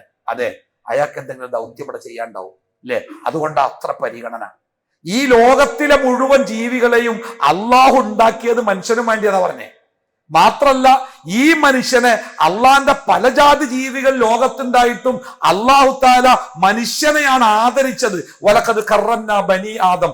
ആദമിന്റെ മക്കളെ ഞാൻ ആദരിച്ചു. നമ്മൾ ആദരിക്കപ്പെട്ടോല, സാധാരണക്കാരല്ല, ആദരിക്കപ്പെട്ടോല. ആ മനുഷ്യനെ അള്ളാഹു താല ഈ ലോകത്ത് 2 വിഭാഗമായിട്ടാണ് സൃഷ്ടിച്ച്. ഒന്നാണ്, ഒന്ന് പെണ്ണ്. ഞാൻ ഓതി വെച്ച ആയത്ത് നമുക്കേറെ സുപരിചിതമായ, എപ്പോഴും നമ്മൾ കേൾക്കാറുള്ള ഒരു ആയത്താണ്. യാ അയ്യുഹന്നാസ്, മനുഷ്യരെ. യാ അയ്യുഹന്നാസ്, മനുഷ്യരെ. ഇന്നാ ഖലഖനാകും മിൻ ദഖരിൻ വ ഉൻസ. നിങ്ങളെ നാം സൃഷ്ടിച്ചിരിക്കുന്നു ഒരു ആണിൽ നിന്നും ഒരു പെണ്ണിൽ നിന്നും. ആ ഒരു വാചകത്തിൽ നിന്ന് നമ്മൾ എന്താ മനസ്സിലാക്കേണ്ടത്? മനുഷ്യൻ എന്ന ജീവി, അതിലെ ആണും പെണ്ണും മനുഷ്യൻ എന്നുള്ള നിലക്ക് അള്ളാഹുവിന്റെ അടുക്കൽ തുല്യരാണ്. ആണാണോ പെണ്ണാണോ അള്ളാഹുവിന്റെ അടുക്കൽ കൂടുതൽ വിലയുള്ളത് എന്ന ചോദ്യത്തിന്റെ പ്രാഥമിക ഉത്തരം രണ്ടും സമമാണ് എന്നാണ്. എന്നിട്ട് അള്ളാഹു പറഞ്ഞത് ഇന്ന അക്രമക്കും ഇൻദല്ലാഹി അത്ഖാക്കും. ആണായി എന്നുള്ളത് കൊണ്ടോ പെണ്ണായി എന്നുള്ളത് കൊണ്ടോ ഏതെങ്കിലും വർഗമോ വംശമോ ഗോത്രമോ നിറമോ മാറിയത് കൊണ്ടോ അള്ളാഹുവിന്റെ അടുക്കൽ നിങ്ങൾ ഒരാളും ശ്രേഷ്ഠരാവുകയില്ല. ഇന്ന അക്രമക്കും ഇൻദല്ലാഹി അത്ഖാക്കും. അള്ളാഹുവിന്റെ അടുക്കൽ നിങ്ങളിൽ ഏറ്റവും ആദരിക്കപ്പെടുന്നവർ, ഏറ്റവും കൂടുതൽ അള്ളാഹനെ സൂക്ഷിച്ച് ജീവിക്കുന്നവരാരാണോ അവരാണ്. അതാണായാലും പെണ്ണായാലും. അതുകൊണ്ടാണല്ലോ ഈ ലോകത്ത് പീഡനങ്ങൾക്ക് നടുവിലും ശക്തമായ ക്ഷമയിൽ അള്ളാഹുവിനെ ജീവിച്ച്, അള്ളാഹുവിനെ വിശ്വസിച്ച്, അള്ളാഹുവിന് ജീവിതം സമർപ്പിച്ചു ജീവിച്ച സ്വർഗവാസികളായ മനുഷ്യർക്ക് അള്ളാഹു ഉദാഹരണം ചൂണ്ടിക്കാട്ടിയത് രണ്ടും സ്ത്രീകളെയാണ്, അല്ലേ? ഒന്ന് ഫിറഔന്റെ ഭാര്യ ഇംറഅത്തു ഫിറഔൻ, കൊട്ടാരത്തിൽ രാജ്ഞിയായിട്ട് ജീവിച്ച, ഒരു രാജ്യത്തിന്റെ സുഖവും ബഹുമാനവും മുഴുവനും ആസ്വദിച്ച് അനുഭവിച്ചു കൊണ്ടിരുന്ന ഒരു സ്ത്രീ. അവർ വിശ്വാസത്തിന്റെ മനോഹരമായ പാതയിലേക്ക് പ്രവേശിച്ചപ്പോ അവർക്ക് സഹിക്കേണ്ടി വന്ന തിക്തമായ പീഡനങ്ങളും കഷ്ടപ്പാടുകളും ഏറെ ഉണ്ടായിട്ടും വിശ്വാസം പതറാതെ അവർ മുറുകെ പിടിച്ചു. അള്ളാഹിനോട് പ്രാർത്ഥിച്ചത് റബ്ബി ബിനിലി ഇൻദക ബൈതം ഫിൽ ജന്ന, പടച്ചോനെ പ്രയാസങ്ങളും കഷ്ടപ്പാടൊക്കെ ഉണ്ടായിക്കോട്ടെ, പക്ഷെ സ്വർഗത്തില് നിന്നെ കണ്ടുകൊണ്ട് ഒരു വീട് എനിക്ക് വേണം കേട്ടോ പടച്ചോനെ. അങ്ങനെ അത്രമാത്രം റബ്ബിനെ പ്രണയിച്ച് റബ്ബിനെ ഇഷ്ടപ്പെട്ട് ആ സ്വർഗത്തില് റബ്ബിനെ കണ്ണുകൊണ്ട് കണ്ട് ആ റബ്ബിന്റെ അടുത്ത് പാർക്കാൻ ഒരു വീട് നീ എനിക്ക് തരണം കേട്ടോ, അത് മാത്രമേ എനിക്കുള്ളൂ എന്ന് പറഞ്ഞ വിശ്വാസത്തിന്റെ പ്രതീകമായ ഇംറഅത്തു ഫിറഔൻ, ഫിറഔന്റെ ഭാര്യ. രണ്ടാമത്തെ ആരാധനകള് ഒരു നാടിന്റെയും നാട്ടുകാരുടെയും ജനതയുടെയും മുഴുവനും വിശ്വാസം ആർജിച്ച് അവരുടെ പള്ളിയുടെ മിഹ്റാബിൽ ജീവിച്ച് അവസാനം തന്റെ കാരണത്താൽ അല്ലാതെ അള്ളാഹുവിന്റെ കൽപ്പന പ്രകാരം ഗർഭിണിയായി അവസാനം തന്നെ സ്നേഹിച്ച ആദരിച്ച ആ നാട്ടുകാരുടെ മുഴുവനും വെറുപ്പിനും ശാപത്തിനും കാരണമായി ഒറ്റപ്പെട്ട് കഷ്ടപ്പെട്ട് ക്ഷമയുടെ നെല്ലിപ്പടി കണ്ട് ജീവിച്ച മറിയം, ഈസാ നബി അലൈഹി സ്വലാത്തു വസ്സലാമിന്റെ മാതാവും മറിയം, ഈ രണ്ടാളെയാണ് ഈ ലോകത്ത് ത്യാഗത്തിന്റെ ഉദാഹരണമായി അള്ളാഹു തആല പഠിപ്പിച്ചത്. ഇതിനെന്താ നമ്മൾ മനസ്സിലാക്കണ്ടേ? അള്ളാഹുവിന്റെ മുമ്പിൽ ആണാവട്ടെ പെണ്ണാവട്ടെ അവർ മനുഷ്യൻ എന്ന ആ കാറ്റഗറിയിലാണ്. അതിലാരാണ് ആരെക്കാൾ മേലെ എന്ന ചോദ്യത്തിന് പ്രസക്തിയേ ഇല്ല. അതിൽ ആരാണ് അള്ളാഹുവിനോട് കൂടുതൽ ഭക്തിയും ഈമാനും കാണിക്കുന്നത് അവർ അള്ളാഹുവിന്റെ അടുക്കൽ പരിഗണിക്കപ്പെടും. അതാണ് ഇസ്ലാമിന്റെ കാഴ്ചപ്പാട്. അഥവാ ആണും പെണ്ണും അള്ളാഹുവിന്റെ സൃഷ്ടി, മനുഷ്യൻ എന്ന നിലക്ക് ആണും പെണ്ണും ഇസ്ലാമിക ദൃഷ്ട്യാ തുല്യമാണ്. അവരുടെ ആരാധനകൾ അള്ളാഹു ഖുർആനിൽ പറഞ്ഞില്ലേ, ആണാവട്ടെ പെണ്ണാവട്ടെ അവർ സൽക്കർമ്മങ്ങൾ ചെയ്താൽ. ഇപ്പൊ നാട്ടിലൊക്കെ ലോകത്തൊക്കെ വമ്പൻ സമരങ്ങൾ നടന്നിട്ടും നടക്കാതെ പോയൊരു കാര്യം എന്താ പറയുക? വേതനത്തിലെ സ്ത്രീ പുരുഷ സമത്വം. ഒരേ ജോലി ആണും പെണ്ണും ചെയ്താൽ ഒരേ കൂലി കൊടുക്കുക എന്ന വേതന സമത്വത്തിലേക്ക് ലോകം ഇതുവരെ എത്തിയിട്ടില്ല. പലപ്പോഴും പല ജോലിയിലൊക്കെ സ്ത്രീകളെ നിശ്ചയിക്കുമ്പോൾ നമ്മൾ ചോദിക്കും, എന്താപ്പം ഹോട്ടലിലൊക്കെ മേശൊക്കെ തുടക്കാപ്പ സ്ത്രീകളാണല്ലോ, ആ ഓൽക്കാണെങ്കിൽ 200 റുപ്യ കൊടുത്താൽ മതി, ഒരാണിനെ വെച്ചാൽ 1000 റുപ്യ കൊടുക്കണ്ടേ, അല്ലേ? എന്നാൽ അള്ളാഹുവിന്റെ ദീനിൽ ഈ വേതനം ഉണ്ടല്ലോ തുല്യമാണ്. ഞാൻ നിസ്കരിച്ചാലും എൻ്റെ ഭാര്യ നിസ്കരിച്ചാലും അതിന് ഒരേ കൂലിയാണ്. ഞാൻ നോമ്പ് നോറ്റാലും എൻ്റെ മകള് നോമ്പ് നോറ്റാലും അതിന് കൂലി ഒരുപോലെയാണ്. പിന്നെ അതിന്റെ നിയ്യത്തിനൊക്കെ അനുസരിച്ച് അതിൽ മാറ്റങ്ങൾ ഉണ്ടാവാം. അല്ലാതെ ആണിന്റെ ആരാധനക്ക് വേറൊരു കൂലി, പെണ്ണിന്റെ ആരാധനക്ക് വേറൊരു കൂലി എന്നല്ല. ആണാവട്ടെ പെണ്ണാവട്ടെ സൂക്ഷ്മതയോടെ ആരാധന ചെയ്ത് ആര് ജീവിക്കുന്നോ അവർക്ക് കൂലിയുണ്ട് എന്നാ ഇസ്ലാം പഠിപ്പിച്ചത്. വേതന സമത്വം, വ്യക്തിത്വ സമത്വം ഇത് ഉറപ്പാക്കിയ മതമാണ് ഇസ്ലാം. ഇത് ഉറപ്പാക്കിയ മതമാണ്. പിന്നെ പ്രശ്നം എന്താന്ന് ചോദിച്ചാൽ, ഖുർആനിൽ പറയുന്നുണ്ടല്ലോ അല്ലാഹു സുബ്ഹാനഹു തആല പെണ്ണിനേക്കാൾ ഒരു പദവി, പെണ്ണിന്റെ മേൽ അത് അധികാരം പുരുഷന് കൊടുത്തു എന്ന് ഖുർആനിൽ പറയുന്നുണ്ടല്ലോ. അതിന്റെ അർത്ഥം പെണ്ണിനെ ആണിന്റെ അടിമയാക്കി എന്നല്ലേ? ഇവിടെ നമ്മൾ മനസ്സിലാക്കേണ്ട സംഗതിയുണ്ട്. ആണും പെണ്ണും ഈ ലോകത്തിലെ മനുഷ്യവർഗത്തിന്റെ നിലനിൽപ്പിന് ഏറ്റവും അനിവാര്യമായ ആ ആണും പെണ്ണും, അവർക്ക് രണ്ടാൾക്കും അള്ളാഹു 2 ഉത്തരവാദിത്തങ്ങളെ കൊടുത്ത് ആ ഉത്തരവാദിത്ത നിർവഹണത്തിന് ആവശ്യമായ ശാരീരിക ഘടനയും മാനസിക ഘടനയും അള്ളാഹു ഇരുവർക്കും കൊടുത്തു. ഒരു പുരുഷനെ സംബന്ധിച്ച് ഈ ലോകത്തിന്റെ പരുക്കൻ യാഥാർത്ഥ്യങ്ങളോട് പൊരുതി തന്റെ കുടുംബത്തിന് ഉപജീവനവും സംരക്ഷണവും കൊടുക്കേണ്ടത്, നിർഭയത്വം കൊടുക്കേണ്ടത് അത് പുരുഷന്റെ കടമയാണ്. അത് നിർവഹിക്കണമെങ്കിൽ ആ പുരുഷന് ചില അധികാരങ്ങൾ വേണം. ഒരു പോലീസ് ഓഫീസറെ കണ്ടില്ല നിങ്ങൾ? ഇവിടുത്തെ എല്ലാ ഉദ്യോഗസ്ഥന്മാരെ പോലെയാണല്ലോ പോലീസ് ഉദ്യോഗസ്ഥന്മാരും. അവരൊക്കെ PSC എഴുതിയിട്ട് ജോലി കയറുന്നതാ. ശമ്പളം ട്രഷറിയിൽ നിന്നോ മറ്റോ എല്ലാ ഉദ്യോഗസ്ഥന്മാർക്കും കിട്ടുന്ന പോലെ പോലീസുകാർക്കും കിട്ടുക. പക്ഷേ ആ പോലീസ് ജീവനക്കാരുടെ, പോലീസ് ഉദ്യോഗസ്ഥന്റെ പെരുമാറ്റം മറ്റൊരു ഉദ്യോഗസ്ഥന്റെ പെരുമാറ്റം പോലെ ആവൂല. സ്റ്റേഷനിൽ പോയാൽ അറിയാം, ഒരു 10 മിനിറ്റ് പോലീസ് സ്റ്റേഷനിൽ ഒരു പ്രശ്നത്തിന്റെ പേരിൽ പിടിക്കപ്പെട്ട് നിൽക്കേണ്ടി വന്നാല് നമുക്ക് എന്താണ് പോലീസ്, എത്ര ജനമൈത്രി പോലീസാന്ന് പറഞ്ഞാലും ആ പോലീസിന്റെ മൈത്രി വേറൊരു മൈത്രിയാണ്. എന്തുകൊണ്ടാ നിങ്ങള്? പോലീസ് എന്ന ആ ഡിപ്പാർട്ട്മെന്റിന് അവരുടെ ജോലി നിർവഹിക്കണമെങ്കിൽ ഇത്തിരി പരിശോധന ആവശ്യം. ഒന്ന് പറഞ്ഞാൽ രണ്ടാമത്തിന് ഒരു നല്ല ഖനമുള്ള ചോദ്യം പോലീസുകാരൻ ചോദിച്ചില്ലെങ്കിൽ അവർക്ക് അവരുടെ ഡ്യൂട്ടി നിർവഹിക്കാൻ പറ്റില്ല.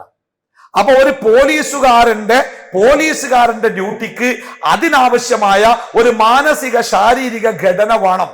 ഒരു ഡോക്ടറുടെ ഡ്യൂട്ടിക്ക് അതിനനുസരിച്ച് വേണം. ഒരു നഴ്സിന്റെ ഡ്യൂട്ടിക്ക് അതിനനുസരിച്ച് വേണം. അവനവൻ ചെയ്യുന്ന ഡ്യൂട്ടി എന്താണോ അതിനനുസരിച്ച് അതിന്റെ രൂപം. കപ്പലും വിമാനവും രണ്ടും ജനങ്ങളുടെ സഞ്ചാരത്തിനുള്ള വാഹനങ്ങളാണ്. പക്ഷെ കപ്പൽ പോകുന്നത് കടലിലൂടെ ആയതുകൊണ്ട് അതിന്റെ രൂപത്തിലും പ്രവർത്തനങ്ങളിലും മാറ്റം ഉണ്ടാവും. വിമാനം പോകുന്നത് അത് ആകാശത്തിലൂടെ ആയതുകൊണ്ട് അതിന്റെ രൂപഘടനയിലും അതിന്റെ നിർമ്മിതിയിലും മാറ്റം ഉണ്ടാവും. രണ്ടും ആളുകൾക്ക് സഞ്ചരിക്കാനുള്ള സാധന, പക്ഷേ സാഹചര്യങ്ങൾക്കനുസരിച്ച് അതിൽ മാറ്റങ്ങൾ ഉണ്ടാവും അർത്ഥം. അപ്പോ അള്ളാഹു ലോകത്ത് ആണിനെയും പെണ്ണിനെയും വേർതിരിച്ചത് അവർക്ക് നിശ്ചയിക്കപ്പെട്ട ഡ്യൂട്ടിന്റെ അടിസ്ഥാനത്തിലാണ്. ഒരു സ്ത്രീയെ സംബന്ധിച്ച് മനുഷ്യന്റെ വർഗം ഈ ലോകത്ത് നിലനിൽക്കാൻ ഏറ്റവും സുപ്രധാനമായ ജോലി അള്ളാഹു പെണ്ണിനെയാണ് ഏൽപ്പിച്ചത്. ഗർഭധാരണം, പ്രസവം, മുലയൂട്ടൽ, ആ കുട്ടിയെ പരിചരിക്കൽ ഈ ലോകത്ത് മനുഷ്യവർഗത്തിന്റെ നിലനിൽപ്പിന് വേണ്ടി നിർവഹിക്കേണ്ട ഏറ്റവും പ്രധാനപ്പെട്ട ഡ്യൂട്ടിയാണ്. നിങ്ങളൊക്കെ റബ്ബർ കൃഷി ചെയ്ത ആൾക്കാരുണ്ടെങ്കിൽ അറിയാം. റബ്ബർ കൃഷി ചെയ്യുമ്പോഴേ റബ്ബർ തയ്യ് അല്ലെങ്കിൽ കുരു മുളപ്പിച്ച് അത് തയ്യാക്കി അത് ബെഡ് ചെയ്ത് അത് പ്ലാസ്റ്റിക് കവറുകളിൽ കുഴിച്ചിട്ട് പിന്നെ 1-2 വർഷം അത് വളർത്തിയിട്ട് അത് കുഴിയിലേക്ക് മാറ്റിയിട്ട് 6 കൊല്ലം കൂടി ആ റബ്ബർ തൈ നോക്കുന്ന ഒരു നോട്ടുണ്ട്. ആ നോട്ടത്തിനനുസരിച്ച് നിൽക്കും 7ാമത്തെ കൊല്ലം കത്തി വെക്കുമ്പോ കിട്ടുന്ന പാല്. അങ്ങനെയാണ്.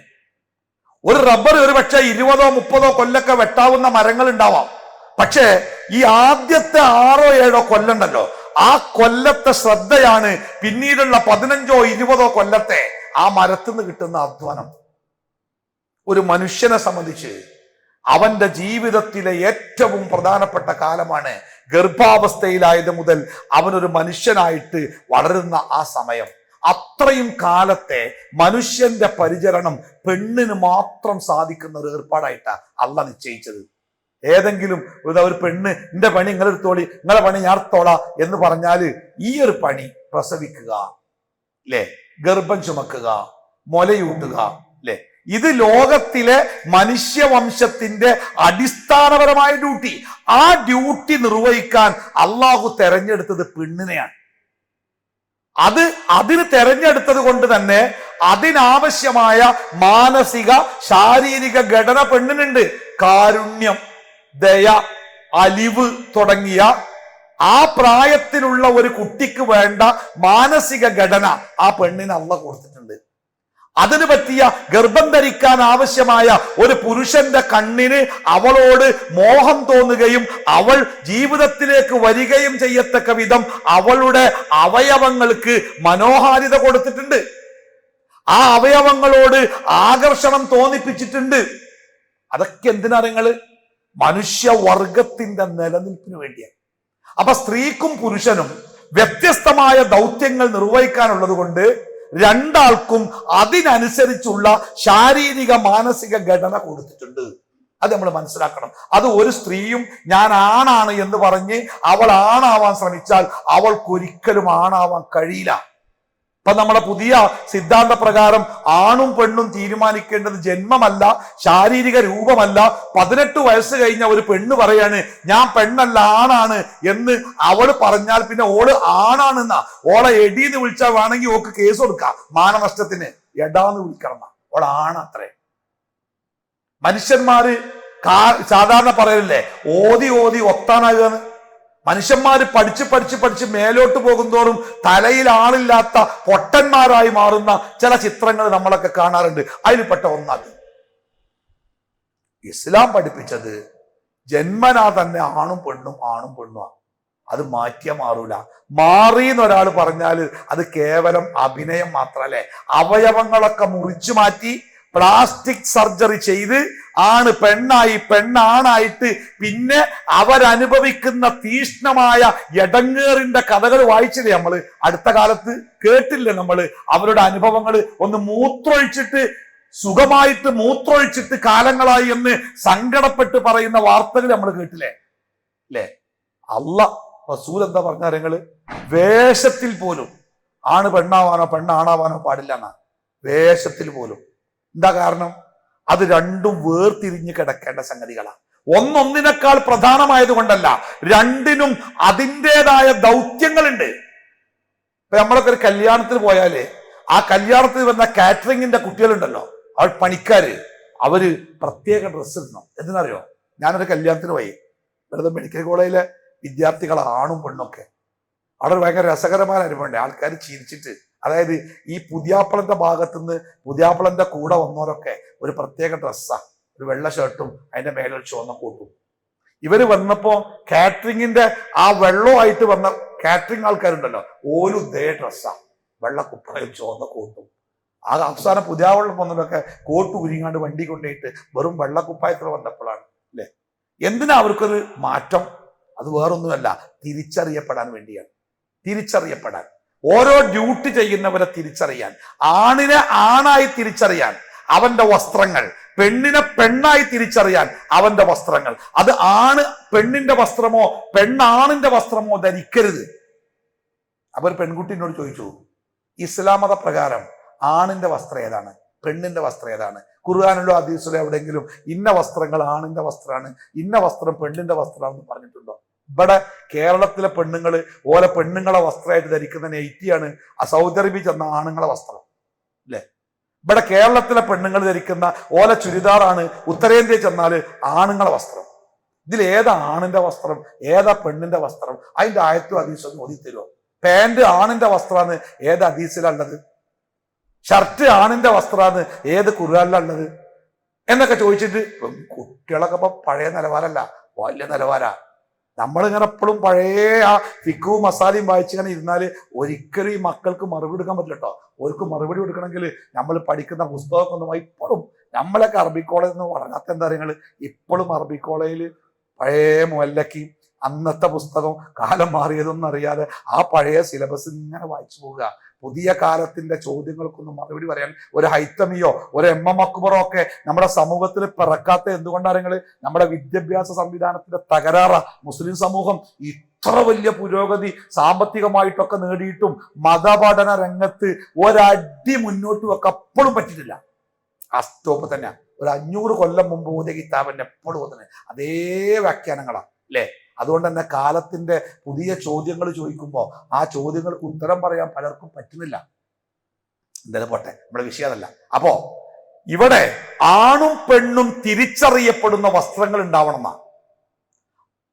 ഒരു സ്ഥലത്ത് ആളുകൾ ഒരുമിച്ച് കൂടുമ്പോ ആണേതാണ് പെണ്ണേതാണ് എന്ന് വേർതിരിയാനാവാത്ത വിധം വസ്ത്രങ്ങൾ അങ്ങോട്ടും ഇങ്ങോട്ടും മാറിയോ ഒരേ വസ്ത്രങ്ങളിലോ ആണും പെണ്ണും ഒരുമിച്ച് കൂടുമ്പോ അവിടെ ഉണ്ടാകാവുന്ന അസ്വസ്ഥജനകമായ ചില സാഹചര്യങ്ങളുണ്ട്. അതുകൊണ്ടാണ് ഇസ്ലാം പറഞ്ഞേ ആണ് പെണ്ണിന്റെ വസ്ത്രം ധരിക്കാൻ പാടില്ല, പെണ്ണാണിന്റെ വസ്ത്രം ധരിക്കാൻ. ഫിഖിന്റെ കിതാബിലൊക്കെ പറയുന്നുട്ടോ പെണ്ണിന്റെ വസ്ത്രത്തിന്റെ സ്വഭാവം എങ്ങനെയാവണം, ആണിന്റെ വസ്ത്രത്തിന്റെ സ്വഭാവം എങ്ങനെയാവണം എന്നൊക്കെ പഠിപ്പിക്കുന്നുണ്ട്. നമ്മുടെ വിഷയം അല്ലാത്തതുകൊണ്ട് ഞാൻ അങ്ങോട്ട് പോകുന്നില്ല. അപ്പോ അല്ലാഹു സുബ്ഹാനഹു വ തആല ആണിനെയും പെണ്ണിനെയും വേർതിരിച്ചത് അവർ ചെയ്യുന്ന ഡ്യൂട്ടിയുടെ അടിസ്ഥാനത്തിലാണ്. ഓരോ സ്വഭാവം പെരുമാറ്റൊക്കെ അതനുസരിച്ചാ മാറ്റിയത്. അപ്പോ രണ്ടാളുകൾ ചേർന്ന് ഒരു കുടുംബത്തെ ഒരു വസ്തുവിനെ മുന്നോട്ട് കൊണ്ടുപോകുമ്പോ ഒരാൾക്ക് അതിന്റെ നേതൃത്വം ഉണ്ടാവണം. റസൂല് പറഞ്ഞില്ലേ, നിങ്ങൾ ഒന്നിലേറെ ആളുകൾ ഒരു യാത്ര പോവുകയാണെങ്കിൽ ആ യാത്രക്ക് ഒരു ഇമാം ഉണ്ടായിരിക്കണം. ഒരു ഇമാം ഉണ്ടാവും, നല്ല സുഖം യാത്ര. മറ്റേ ചായ അടിച്ച് കണ്ട് ഇജ്ജ് കൊടുക്കോ, ഞാൻ കൊടുക്കട്ടെ, ഞാൻ കൊടുക്കോ, ഇജ്ജ് കൊടുക്കോ, നല്ല പ്രശ്നേക്കാരം. അഥവാ ഒരുത്തം കൊടുത്താൽ തന്നെ ഓൻ കുടുങ്ങിയിട്ടേക്കാരം കൊടുക്കുക. അവസാനം കൈ കഴുകിയ ഓനേക്കാരം, അല്ലെങ്കിൽ ഓൻ കൈ കഴുകിയിട്ടുണ്ടാവില്ല. നേരം പറ്റൊരു ഇമാം ഉണ്ടെങ്കിലേ ഇല്ല എല്ലാവരുടെ പൈസയും ഞാൻ കൊടുക്കൂട്ടോ, പരിപാടി കഴിഞ്ഞിട്ട് നമ്മൾ കൂട്ടിയിട്ട് ഷെയർ ചെയ്തിട്ട് എല്ലാവർക്കും ഒരേപോലെ വീതിക്കൂട്ടോ എന്ന് പറഞ്ഞാൽ എന്തൊരു സുഖാരങ്ങൾ യാത്രയൊക്കെ ചെയ്യാൻ. അതേപോലെ തീരുമാനങ്ങൾ എടുക്കാൻ ഒരു ഇമാമ് വേണമെന്ന ഒരു യാത്ര. അത് യാത്രക്ക് മാത്രമല്ല, ഒന്നിലേറെ ആളുകൾ കൂടുന്നിടത്ത് ഒരാൾക്ക് അധികാരം ഉണ്ടാവണം. ഒരു കുടുംബ സംവിധാനത്തിൽ ഒരാണും പെണ്ണും ചേരുമ്പോ അവർക്ക് സംരക്ഷണവും നേതൃത്വവും കൊടുക്കാൻ ആണിന്റെ ശരീരഘടനയാണോ പെണ്ണിന്റെ ശരീരഘടനയാണോ, ആണിന്റെ മാനസിക ഘടനയാണോ പെണ്ണിന്റെ മാനസിക ഘടനയാണോ അവർക്ക് സംരക്ഷണം കൊടുക്കാൻ അനുയോജ്യമായത്? ബുദ്ധിയുള്ള ആൾക്കും അറിയാം ആണാണ് പെണ്ണ്. പണ്ട് കോട്ടയം നഗരത്തില് ഒരു നിഷ ഒരു പേരുണ്ടായി, എന്താ അറിയോ, ഞങ്ങൾക്കും ആണുങ്ങളെ പോലെ അന്തിക്ക് ഒറ്റക്ക് നടക്കാനുള്ള ധൈര്യം അവസ്ഥ ഉണ്ടാവണം എന്നൊക്കെ സമരം ചെയ്ത് കണ്ടേ അന്തിക്ക് കുറെ പെണ്ണുങ്ങൾ 10-12 മണിക്ക് ഒരു അങ്ങാടി കൂടെ അങ്ങോട്ടും ഇങ്ങോട്ടും നടന്നതാണ്. അവസാനം ഇരുട്ടൊക്കെ മൂടി വീട്ടിൽ പോകാനായപ്പം എല്ലാവർക്കും പേടി. പെരീക്ക് വിളിച്ച് പുതിയാപ്പിളാരെ വിളിച്ചു വരുത്തിയിട്ടാ പിന്നെ ഒരു പോയത്. ആണും പെണ്ണും ഒരുപോലെ ആവൂലേ ലോകത്ത്. അത് സ്ത്രീകൾ അവരുടെ മോശമായിട്ടല്ല കാണേണ്ടത്. അള്ളാഹു നിശ്ചയിച്ച പ്രകൃതി അങ്ങനെയാണ്. ആ സ്ത്രീക്ക് സംരക്ഷണം കൊടുക്കാനുള്ള ഉത്തരവാദിത്വം പുരുഷനെ ഏൽപ്പിക്കുമ്പോ ആ പുരുഷൻ അതിന്റെ അധികാരം കൊടുക്കണ്ടേ? ഒരു ഓഫീസിൽ 2 ആളുണ്ടെങ്കിൽ ഒരേ പദവിയാണെങ്കിൽ ഓഫീസ് മുന്നോട്ട് പോകില്ല, അടിയകാരം. അപ്പൊ ഡിപ്പാർട്ട്മെന്റ് ഒരാൾക്ക് ഒരു സൂപ്പർവൈസറായിട്ട് അല്ലെങ്കിൽ മേലുദ്യോഗസ്ഥനായിട്ട് ഒരു ഇൻചാർജ് എങ്കിലും കൊടുക്കും. അതെന്തിനാ ഇൻചാർജ്? ബാക്കിയുള്ളവർക്ക് അറിയില്ല പണിയെടുക്കാന്. ഒരാൾ ഇൻചാർജിലില്ലെങ്കിൽ പണി നടക്കൂല.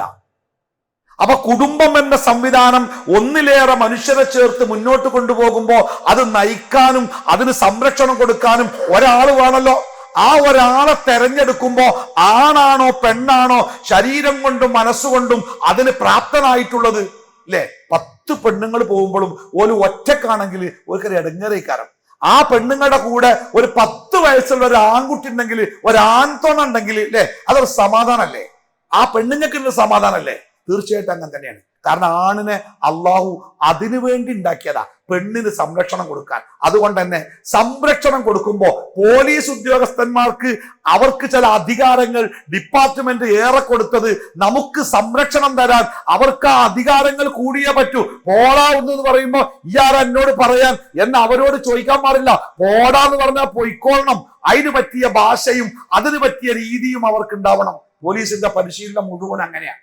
നമ്മുടെ നാട്ടിലൊക്കെ സാധു ചെക്കന്മാര് 2 കൊല്ലത്തെ പോലീസിന്റെ പരിശീലനം കഴിഞ്ഞ് നാട്ടിൽ വരുമ്പോ തലയിലെ മുടി മാത്രമല്ല ഓരോ വർത്താനം, പെരുമാറ്റം, നോട്ടം പോലും മാറിയിട്ടുണ്ടാവും. കാരണം എന്താ പറയുക, അത് മാറ്റിയതാ. അത് മാറ്റിയിട്ടില്ലെങ്കിൽ ഓല പണി പറ്റൂല. അതുകൊണ്ടാണ് പട്ടാളക്കാരെ കണ്ടില്ല നിങ്ങള്? പട്ടാളക്കാർ ഈ ഉത്തരേന്ത്യൻ സംസ്ഥാനങ്ങളിലൊക്കെ പട്ടാളക്കാർ ഇറങ്ങും. ചില നാട്ടിൽ തീവ്രവാദികൾ ഉണ്ടാകുമ്പോ നെഞ്ചത്ത് തോക്ക് ഇങ്ങനെ ചേർത്ത് പിടിച്ച് ആ 100 ആൾക്കാരുടെ ഇടയിൽ ഒരു പട്ടാളക്കാരൻ തോക്കും പിടിച്ച് നിന്നാണ്ടല്ലോ അസ്വസ്ഥതീകാരം. കാശ്മീരിലൊക്കെ ജീവിക്കുന്ന ആൾക്കാർ സമ്മതിക്കണം.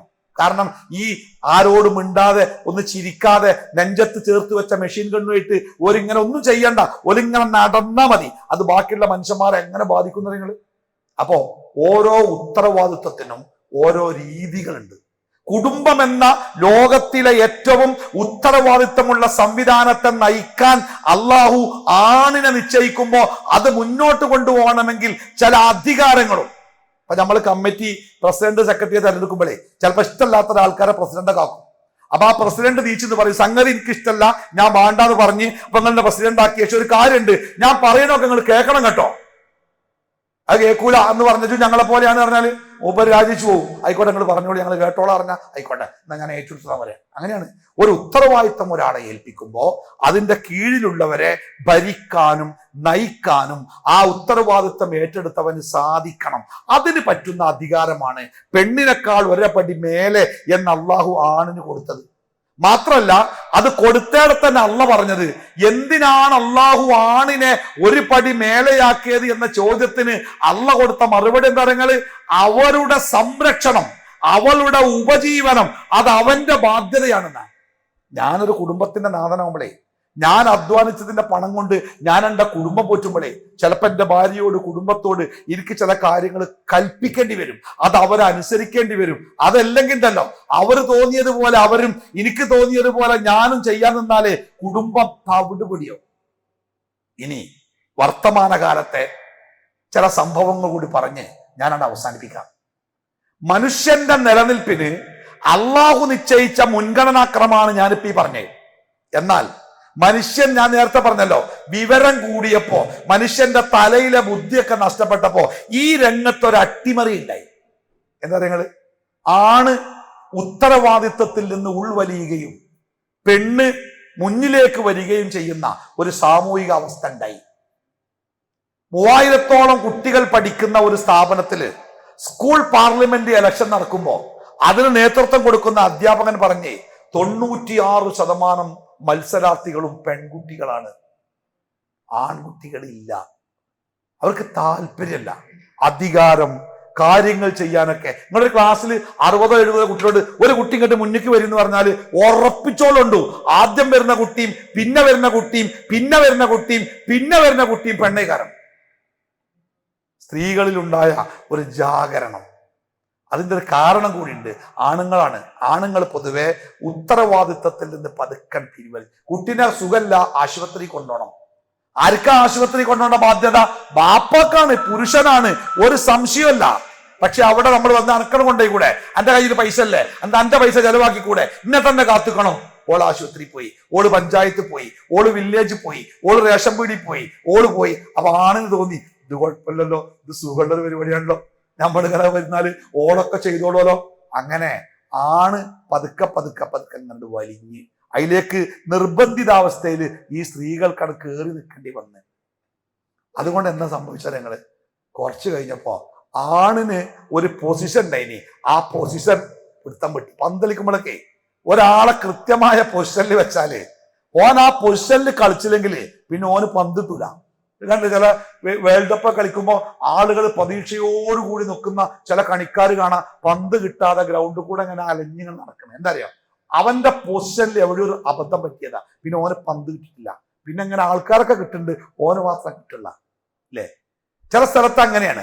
നമ്മളെ ഒരു സ്ഥലത്ത് നിശ്ചയിച്ചാൽ, ഇപ്പൊ നിങ്ങളുടെ സമ്മേളനത്തിന് നിങ്ങൾക്കൊരു ഡ്യൂട്ടി, വളണ്ടിയർക്ക് ഒരു ഡ്യൂട്ടി നിശ്ചയിച്ചതാ, ബാത്റൂമിന്റെ അവിടെ ഡ്യൂട്ടി കേട്ടോ, എല്ലായിടത്തും ഡ്യൂട്ടി നിശ്ചയിച്ചു.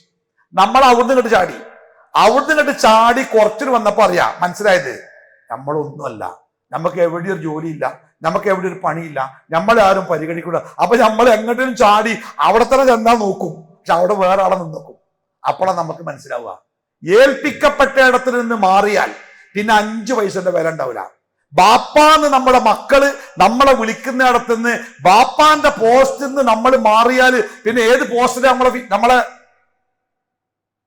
ഏത് പോസ്റ്റിലാ വെച്ചു കൊടുക്കുക? ഇല്ലേ? അപ്പൊ ആണിന്റെ ഡ്യൂട്ടി ഇത് മാറി, ആ പോസ്റ്റിൽ നിന്ന് മാറിയപ്പോ ഇപ്പത്തെ അവസ്ഥ എന്താ പറയുക, കുറച്ചെണ്ണം കഴിഞ്ഞാല് കുടുംബത്തില് ആണിന് ഒരു സ്ഥാനം വിലയില്ലാത്ത അവസ്ഥ വരും. മക്കള് കുറച്ച് വലുതാകുക, ഓൾക്ക് കുറച്ച് വരുമാനം ഉണ്ടാകുക, ഉമ്മാക്ക് കുറച്ച് ചെറുപ്പമാകുക, ബാപ്പാന്റെ കാര്യം കഷ്ടമായി കടക്കും. പിന്നെ അപ്പം നിർവഹിച്ചിട്ട് കാര്യം, എന്റെ കുടുംബത്തിൽ എനിക്ക് വേണ്ട, എന്റെ കുട്ടികളൊന്നും ഒഴിവാക്കി, എന്റെ പെണ്ണുങ്ങളൊന്നും ഒഴിവാക്കി, എത്ര വലുത് വെറുതെ കൊണ്ടുനടക്കണേ? അവര് ബാപ്പാന്റെ പോസ്റ്റിൽ ബാപ്പാനെ വെച്ചത് ബാപ്പ ചെയ്തോണ്ടല്ലേ. ആ ബാപ്പ ഇല്ലാതാവുമ്പോ പിന്നെ ഓരെന്തിനാണ് നോക്കണത്? പിന്നെ അങ്ങനെ ഓല ഔദാര്യം പറ്റി, ഓല ചീത്തയും കേട്ട്, ഓല് പറയണതും കേട്ട്, ഓല മുമ്പിൽ പെടാതെ പതുക്കെ പതുക്കെ മക്കളെ ബാപ്പയും കയറട്ട വണ്ടിയിൽ ഒരിക്കലും ബാപ്പങ്ങൾക്ക് സുഖമില്ലാതെ ചെയ്തി ഈ ശ്വാസം വലിച്ചു കാണും, നിങ്ങളെ കുത്തിരുന്നോളി, ഞങ്ങൾ പോവുകയാണ്, ഉമ്മയും മക്കളും എന്താ പോണേലും മൂപ്പരിങ്ങനെ താടിക്കൊഞ്ചു കുത്തിരിക്കുക. എന്തുകൊണ്ട് സംഭവിച്ചാൽ നിങ്ങള് ഓല കുഴപ്പമല്ല, നമ്മൾ നിൽക്കുന്നിടത്ത് നിന്ന് മാറിയതിന്റെ കുഴപ്പമാണ്. അതുകൊണ്ട് ഞാൻ എല്ലാ ബാപ്പാരോടും പറയുന്നുണ്ട്, നമ്മളെ വീട്ടില് ഒരു കാര്യം നടക്കുമ്പോ അത് നമ്മളെ വീടാണെങ്കിൽ അത് നമ്മൾ അറിഞ്ഞ് നടക്കണം, നമ്മളോട് ചോദിക്കുക. അത് നമ്മൾ ചിലപ്പോൾ നമുക്ക് എളുപ്പം തോന്നേ, അത് ഓല് ചെയ്തോട്ടെ, ഞാൻ പൈക്ക് ഇറങ്ങിയാൽ അതൊക്കെ എന്റെ തലയിലാവും, അത് ഓലം ചെയ്താൽ ഓല് ചെയ്തോളൂല്ലോ, ഞാൻ ഇവിടെ ഇരുന്നാ പോരെ എന്ന് വിചാരിച്ചേക്കാരം നമ്മൾ മാറിക്കുക. പക്ഷെ അവർക്ക് മനസ്സിലാവുന്നുണ്ട് ഇയാളില്ലാതെ ഇത് മുന്നോട്ട് പോകുന്നു. പിന്നെ ഇപ്പൊ ഈ വയസ്സായവർക്ക് ആക്കാൻ ഒപ്പം കൊണ്ടുകൊടുക്കാം, ഓർക്ക് വല്ല പൂജ്യം ഉണ്ടാവില്ല, കാരണം ഒന്നും ഉണ്ടാവില്ലല്ലോ, കരിമ്പിൻ ചണ്ടിമാർക്ക് പുറത്തായിട്ടുണ്ടാവും. അതുകൊണ്ട് ആണിന്റെ വിലയിൽ കുടുംബത്തിൽ ജീവിക്കണം. അത് ഇസ്ലാം മതം പഠിപ്പിച്ചത് അങ്ങനെയാണ്. നിങ്ങളെ നിലയും വിലയിലാണോ ജീവിക്കണത് എങ്കിൽ എന്നും കുടുംബത്തിൽ സ്ഥാനം ഉണ്ടാവും. ഞാനിങ്ങനെ ഈ കോയമ്പത്തൂര് ഒരു ഗംഗ ഹോസ്പിറ്റലില്ലേ, ഈ ന്യൂറോയൊക്കെ ബന്ധപ്പെട്ട പ്രസിദ്ധമായ ഹോസ്പിറ്റലാണ്, ഓർത്തോ ന്യൂറോ. അപ്പൊ ഞാനിങ്ങനെ അവിടുത്തെ അവസ്ഥ എന്താ വെച്ചാല്, ഓരോ മിനിറ്റിലും അതിന്റെ മുമ്പിൽ ഇങ്ങനെ ആംബുലൻസ് ഇങ്ങനെ വരും, രോഗികളെ കൊണ്ടുവരട്ടോ. ഈ കൊണ്ടുവരുന്ന രോഗികളൊക്കെ എങ്ങനെയൊക്കെയാണെന്ന് അറിയാം, കുഴഞ്ഞത്, വീണത്, ജന്മനാ തളർന്നു പോയത്, ആക്സിഡന്റ് പറ്റിയത്, കാരണം അവിടെ ഓർത്തോ ന്യൂറോ ഈ 2 ഡിപ്പാർട്ട്മെന്റ് മാത്രമേ ഉള്ളൂ. അപ്പൊ അതുമായി ബന്ധപ്പെട്ട രോഗികൾ ഇങ്ങനെ വരികയാണ്. അപ്പൊ ഞാനൊരു അതിനുള്ളിൽ അങ്ങനെ കയറാൻ രോഗിന്റെ കൂടെ ഒരാളൊക്കെ കയറുള്ളൂ. ഞാൻ പുറത്തായി, ഞാൻ ആ പുറത്ത് സിറ്റ് ഔട്ടിൽ ഇരിക്കുക. അപ്പൊ അത് നോക്കിയിരിക്കുക, ഓരോരുത്തർ എന്തൊക്കെ കാര്യങ്ങൾ പടച്ചോ നമുക്ക് ചെയ്ത അനുഗ്രഹം കാണണമെങ്കിൽ അവിടെയൊക്കെ ഒന്ന് പോയി നിൽക്കണം 10 മിനിറ്റ്. ഇടയ്ക്കൊരു ടൂറൊക്കെ അങ്ങോട്ടൊക്കെ പോയിക്കൊള്ളി മക്കളെയും കുട്ടി. ഒന്നും വേണ്ട, ഒരു OP ചീറ്റ് എടുത്തുകൊണ്ട് നമ്മളെ മെഡിക്കൽ കോളേജിന്റെ ആ സൈഡിൽ നിന്നാൽ മതി. നമുക്ക് കാണാം മനുഷ്യൻ അനുഭവിക്കുന്ന പ്രയാസങ്ങളൊക്കെ. അപ്പോ ചില രോഗികൾ ഞാൻ പറയും, വയസ്സായ ആൾക്കാർ വരുമ്പോഴേ തുണിയും കുപ്പായൊക്കെ മുഷിഞ്ഞ്, ചിലപ്പോൾ തുണി തന്നെ മുഴുവണ്ടാവില്ല, അങ്ങനെ അങ്ങോട്ട് ആംബുലൻസിൽ നിന്ന് ഏറ്റി ഇങ്ങോട്ട് സ്ട്രക്ചർക്ക് വെച്ച് അവിടെ കൊണ്ടുപോവുക. ഒപ്പം ബന്ധുക്കളൊക്കെ ഉണ്ടാവും. ചില ആളുകള് പ്രായം ചെന്ന ആൾക്കാര് എന്തൊക്കെയോ പക്ഷെ ഓല് ഡ്രസ്സൊക്കെ നല്ല ഡ്രസ്സ്, തുണിയൊക്കെ മാറ്റി നല്ല കുപ്പായൊക്കെ ഇട്ട് മുടിയൊക്കെ ചീകി വെച്ചാണ് അവരെ ബന്ധുക്കൾ കൊണ്ടുവരുന്നത്. അതിന്റെ അർത്ഥം എന്താ നിങ്ങള്?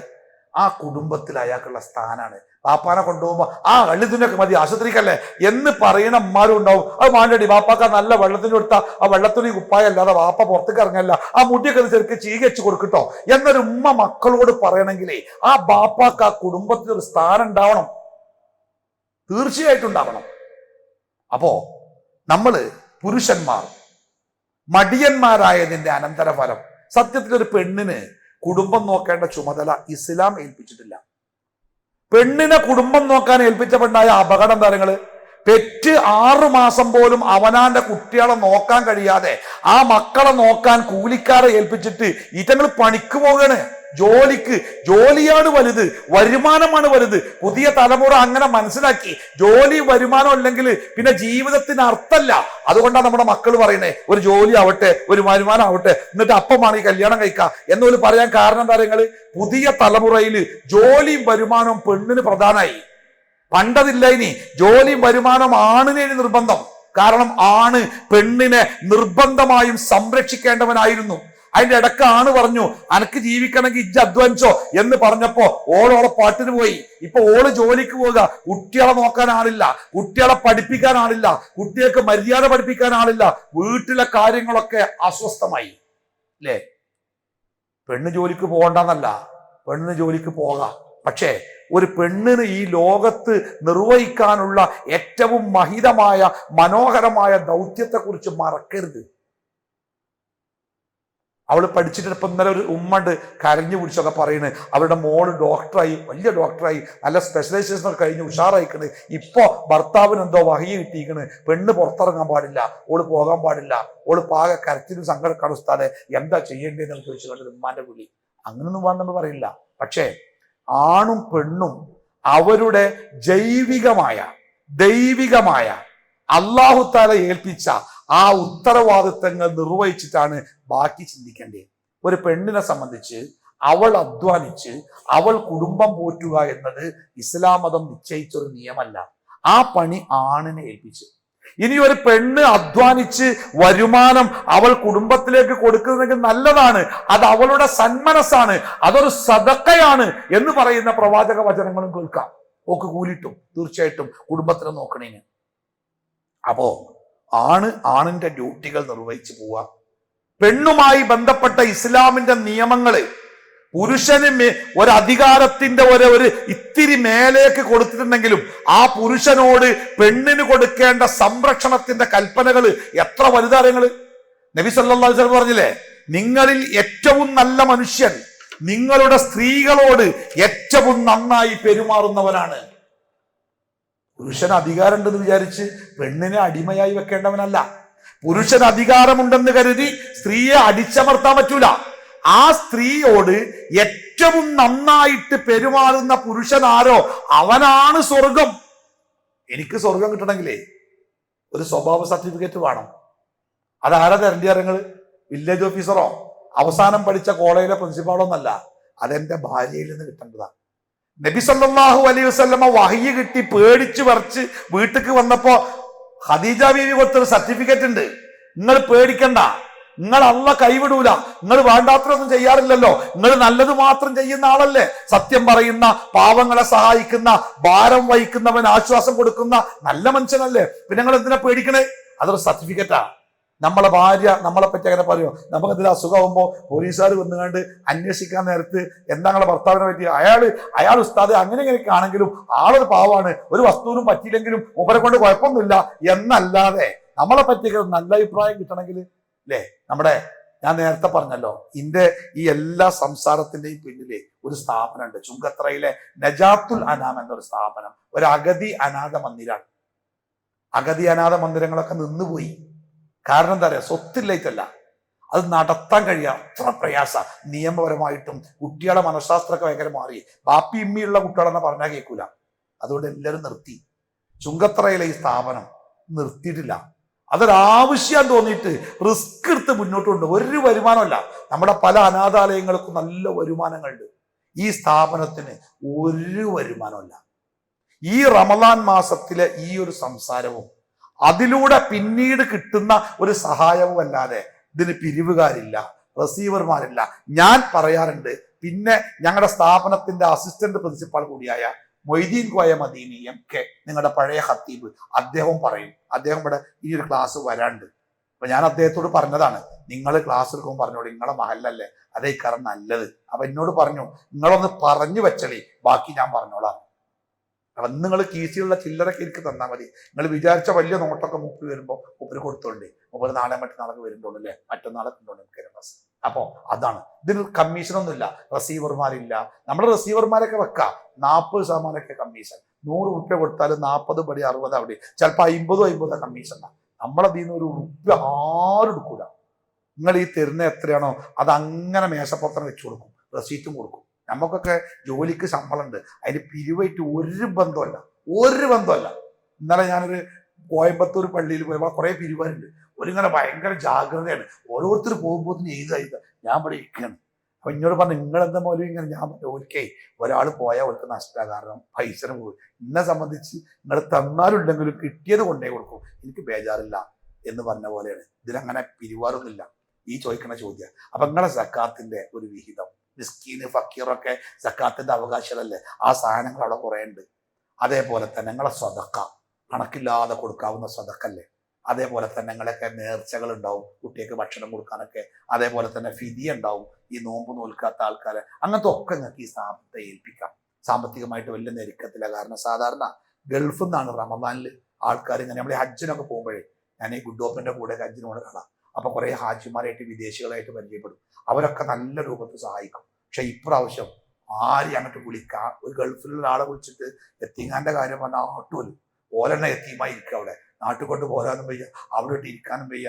അതുകൊണ്ട് ആരും വിളിച്ചിട്ടില്ല. അതുകൊണ്ട് തന്നെ ഇപ്രാവശ്യം ലേശം ഇടങ്ങാറാവുന്ന തോന്നലുണ്ട്. എന്നാലും അള്ളാന്റെ മാർഗത്തിൽ അവിടെ നടന്നോളൂ. അപ്പൊ നിങ്ങളെ കൊണ്ടാകുന്ന രൂപത്തിൽ സഹായിക്കുക. അപ്പൊ ഈ പ്രാവശ്യം കുട്ടികൾക്ക് ഡ്രസ്സൊന്നും കൊടുത്തില്ല. ഞാനൊരു കടയിൽ നോക്കുമ്പോൾ ഒരാൾക്ക് ആ കടക്കാർ പറഞ്ഞ് 1000 ഉറുപ്പ്യ വെച്ച് ഞങ്ങൾ കൊടുത്തോളാം ആ കുട്ടികൾക്ക്. 85 കുട്ടികൾക്ക് ഇപ്പൊ ഡ്രസ്സ് കൊടുക്കേണ്ടതുണ്ട്, 85,000 ഉറുപ്പ്യണ്ടേ. എല്ലാം അങ്ങനെയാണ്. അപ്പോൾ നിങ്ങളെ കൊണ്ടാവുന്ന രൂപത്തിൽ അത് സഹായിക്കണം. കഴിയുന്ന ഇപ്പൊ തന്നെ വേണമെന്നില്ല, നിങ്ങൾക്ക് എപ്പോഴും ഏത് സമയത്തും നജാത്തിനെ കുറിച്ച് ആലോചിക്കാം, സഹായിക്കാം. ഇപ്പൊ അതാ ഒരു ബക്കറ്റുകളുടെ മുന്നിൽ കൂടെ വരുന്നുണ്ട്. സാധിക്കുന്ന ആളുകളൊക്കെ മറന്നു പോകാതിരിക്കാൻ അതിൽ പങ്കാളികളാവണം. അല്ല നേർക്കുനേരെ തരാൻ ഉദ്ദേശിക്കുന്നത് അങ്ങനെ ഉണ്ട്. ഇനി ഗൂഗിൾ പേ വേണമെങ്കിൽ അങ്ങനെ ഉണ്ട്, സ്കാൻ ചെയ്യണമെങ്കിൽ എല്ലാ വകുപ്പും ഉണ്ട്. നിങ്ങൾ കൊടുക്കാൻ വിചാരിച്ചാൽ മതി. അത് വാങ്ങാനുള്ള സംവിധാനമൊക്കെ ഉണ്ട് എന്ന് ഓർമ്മപ്പെടുത്തുകയാണ്. അപ്പൊ ഞാൻ അവസാനിപ്പിക്കട്ടെ. നോക്കൂ നിങ്ങൾ, ഞാൻ ഒറ്റ കാര്യം കൂടി. നമ്മുടെ വീടുകളിൽ ജനിച്ചു വീഴുന്ന പെൺകുട്ടികളുണ്ടല്ലോ, ആ പെൺകുട്ടികളോടുള്ള നമ്മുടെ കടമകളെ കുറിച്ച് നിങ്ങൾ എപ്പോഴെങ്കിലും ആലോചിച്ചിട്ടുണ്ടോ? ഒരു ആൺകുട്ടിയും പെൺകുട്ടിയും അവരോട് രണ്ടുപേരോടും ഒരേ രൂപത്തിൽ പെരുമാറണമെന്നാണോ ഇസ്ലാം പഠിപ്പിച്ചത്? നോക്കൂ നിങ്ങൾ, നബി സല്ലല്ലാഹു അലൈഹി വസല്ലമ പറയണേ, മൻ കാനത്ത് ലഹു ഉൻസ, ശ്രദ്ധിച്ച് കേൾക്കണം കേട്ടോ. മൻ കാനത്ത് ലഹു ഉൻസ, ഒരാൾക്ക് ഒരു പെൺകുട്ടി ഉണ്ടായി. വലം യഇദ്ഹ വലം യുസിർ വലദഹ അലൈഹ, അവളെ ഒട്ടും ഉപദ്രവിക്കാതെ, ഒരു പെൺകുട്ടിയായതിന്റെ പേരിൽ വാക്കുകൊണ്ടുപോലും അവളെ ദ്രോഹിക്കാതെ, നിങ്ങളുടെ ആൺകുട്ടിയിൽ നിന്ന് ഒട്ടും അവളോട് വ്യത്യാസം കാണിക്കാതെ. എങ്ങനെ ചിലപ്പോൾ പല വീട്ടിലും ആൺകുട്ടിയേക്ക് ഓണക്കാക്കല്ലേ, ഓൻ ആൺകുട്ടിയല്ലേ, ഇജ്ജ് പെൺകുട്ടിയല്ലേ എന്ന് പറഞ്ഞ് ഭക്ഷണത്തിലും വസ്ത്രത്തിലും ജോലിയിലുമൊക്കെ വേർതിരിവ് കാണിക്കുന്ന ചില വീട്ടുകാരെ കാണാം. അതും 2-3 പെൺകുട്ടികളും ഒരാൺകുട്ടിയൊക്കെ ആണെങ്കിൽ ആ ആൺകുട്ടി രാജാവൈക്കാരൻ, ആ പെൺകുട്ടികൾ ഈ ആൺകുട്ടിക്ക് വേണ്ടിയാണ് സേവനം ചെയ്ത് അത് ഇടങ്ങറാവും. ബാപ്പിമ്മി അങ്ങനെയാ. പക്ഷെ റസൂല് പറയണേ, ആണിൽ നിന്ന് ഒട്ടും വ്യത്യാസം കാണിക്കാതെ ആ പെൺകുട്ടിയെ വളർത്തിയാൽ അദ്ഖലഹുൽ ജന്ന. ആ ഒരു പ്രവൃത്തിയുടെ പേരിൽ, ഏത് പ്രവൃത്തിയുടെ? തന്റെ വീട്ടിൽ പിറന്ന പെൺകുട്ടിയെ വേദനിപ്പിക്കാതെ, അനീതി കാണിക്കാതെ, അവളെ ആൺകുട്ടിയിൽ നിന്ന് വ്യത്യാസം കാണിക്കാതെ വളർത്തിയതിന്റെ പേരിൽ അവർക്ക്, ആ രക്ഷിതാക്കൾക്ക് സ്വർഗം ഉണ്ടെന്നാ റസൂല് പറഞ്ഞേ. നമ്മൾ സ്വർഗത്ത് പോകാനുണ്ട്, കഷ്ടപ്പെടുന്നത് സ്വർഗം കിട്ടാനുള്ള ഒരു മാർഗം. ഇനി 2ാമത്തെ ഹദീസ് കേട്ടിട്ടോ.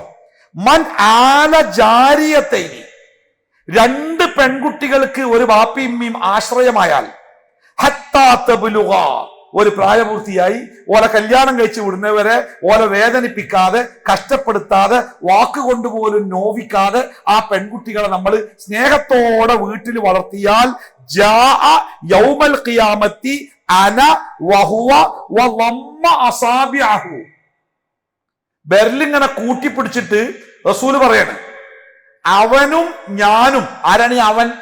ആ പെൺകുട്ടികളെ സ്നേഹത്തോടുകൂടിയും നീതിയോടുകൂടിയും വളർത്തിയ ആ ബാപ്പിയും ഞാനും ലമ്മ അസാബിയുന്ന, യത്തീമിനെ സംരക്ഷിക്കുന്നവനും ഞാനും എങ്ങനെ വരുന്ന പറഞ്ഞേ? ഇങ്ങനെ പറഞ്ഞേ, ഞാനും അനാഥയെ സംരക്ഷിക്കുന്നവനും ഇങ്ങനെ വരുന്ന പറഞ്ഞു. പക്ഷേ ഒരു പെൺകുട്ടിയെ വീട്ടിൽ മനോഹരമായി വളർത്തിയ ഒരു പിതാവ്, ആ പിതാവും ആ പ്രവാചകനും സ്വർഗത്തിൽ ഇങ്ങനെ വരുന്നതാണ്, ചേർന്ന് നിന്നുകൊണ്ട് വരുന്ന പറഞ്ഞു. ഇനി ഒന്നും കൂടി കേൾക്കിട്ടോ. അൻ അബീ സഈദ് ഖുദ്രി റളിയല്ലാഹു അൻഹു ഖാല ഖാല റസൂലുള്ളാഹി സ്വല്ലല്ലാഹു അലൈഹി വസല്ലം മൻ ആല സലാസ ബനാത്തിൻ, മൻ ആല സലാസ ബനാത്തിൻ, ആർക്കെങ്കിലും ഒരാൾക്ക് 3 പെൺകുട്ടികളെ വളർത്തും. ആദ്യത്തെ കുട്ടി പെണ്ണ്, 2ാമത്തെ കുട്ടി പെണ്ണ്, 3ാമത്തെ കുട്ടി പെണ്ണാവും. 3ാമത്തെ കുട്ടിയൊക്കെ പെണ്ണായാലേ ഓലിങ്ങനെ പെരീക്ക് വരുന്ന വരവ് കണ്ടാലേ മെഡിക്കൽ കോളേജിൽ നിന്ന് മടക്കി വായിക്കാം. ഔ എന്താ, ഔ പെണ്ണെന്നെ, ഔ പെണ്ണെന്നെ, ഔ എന്തോ ഒരു ഇടങ്ങേറില്ലേ. നോക്കി നിങ്ങള്, റസൂല് പറയണേ, ആർക്കെങ്കിലും അങ്ങനെ 3 പെൺമക്കൾ ഉണ്ടായി, ഫഅദ്ദബഹുന്ന, ആ കുട്ടികളെ മര്യാദയോടെ അദബുകളും അറിവുകളും പഠിപ്പിച്ച് ആ കുട്ടികളെ വളർത്തി, വസവ്വജഹുന്ന, അവരെ വിവാഹം കഴിച്ച് നല്ല നിലക്ക് വിവാഹം കഴിച്ചു പറഞ്ഞയച്ചു, വഅഹ്സന ഇലൈഹിന്ന, അവർക്ക് ഏറ്റവും നല്ല രൂപത്തിലുള്ള പരിചരണം കൊടുത്തു എങ്കിൽ ഫലഹുൽ ജന്ന, ഫലഹുൽ ജന്ന, ഓനാണ് സ്വർഗം.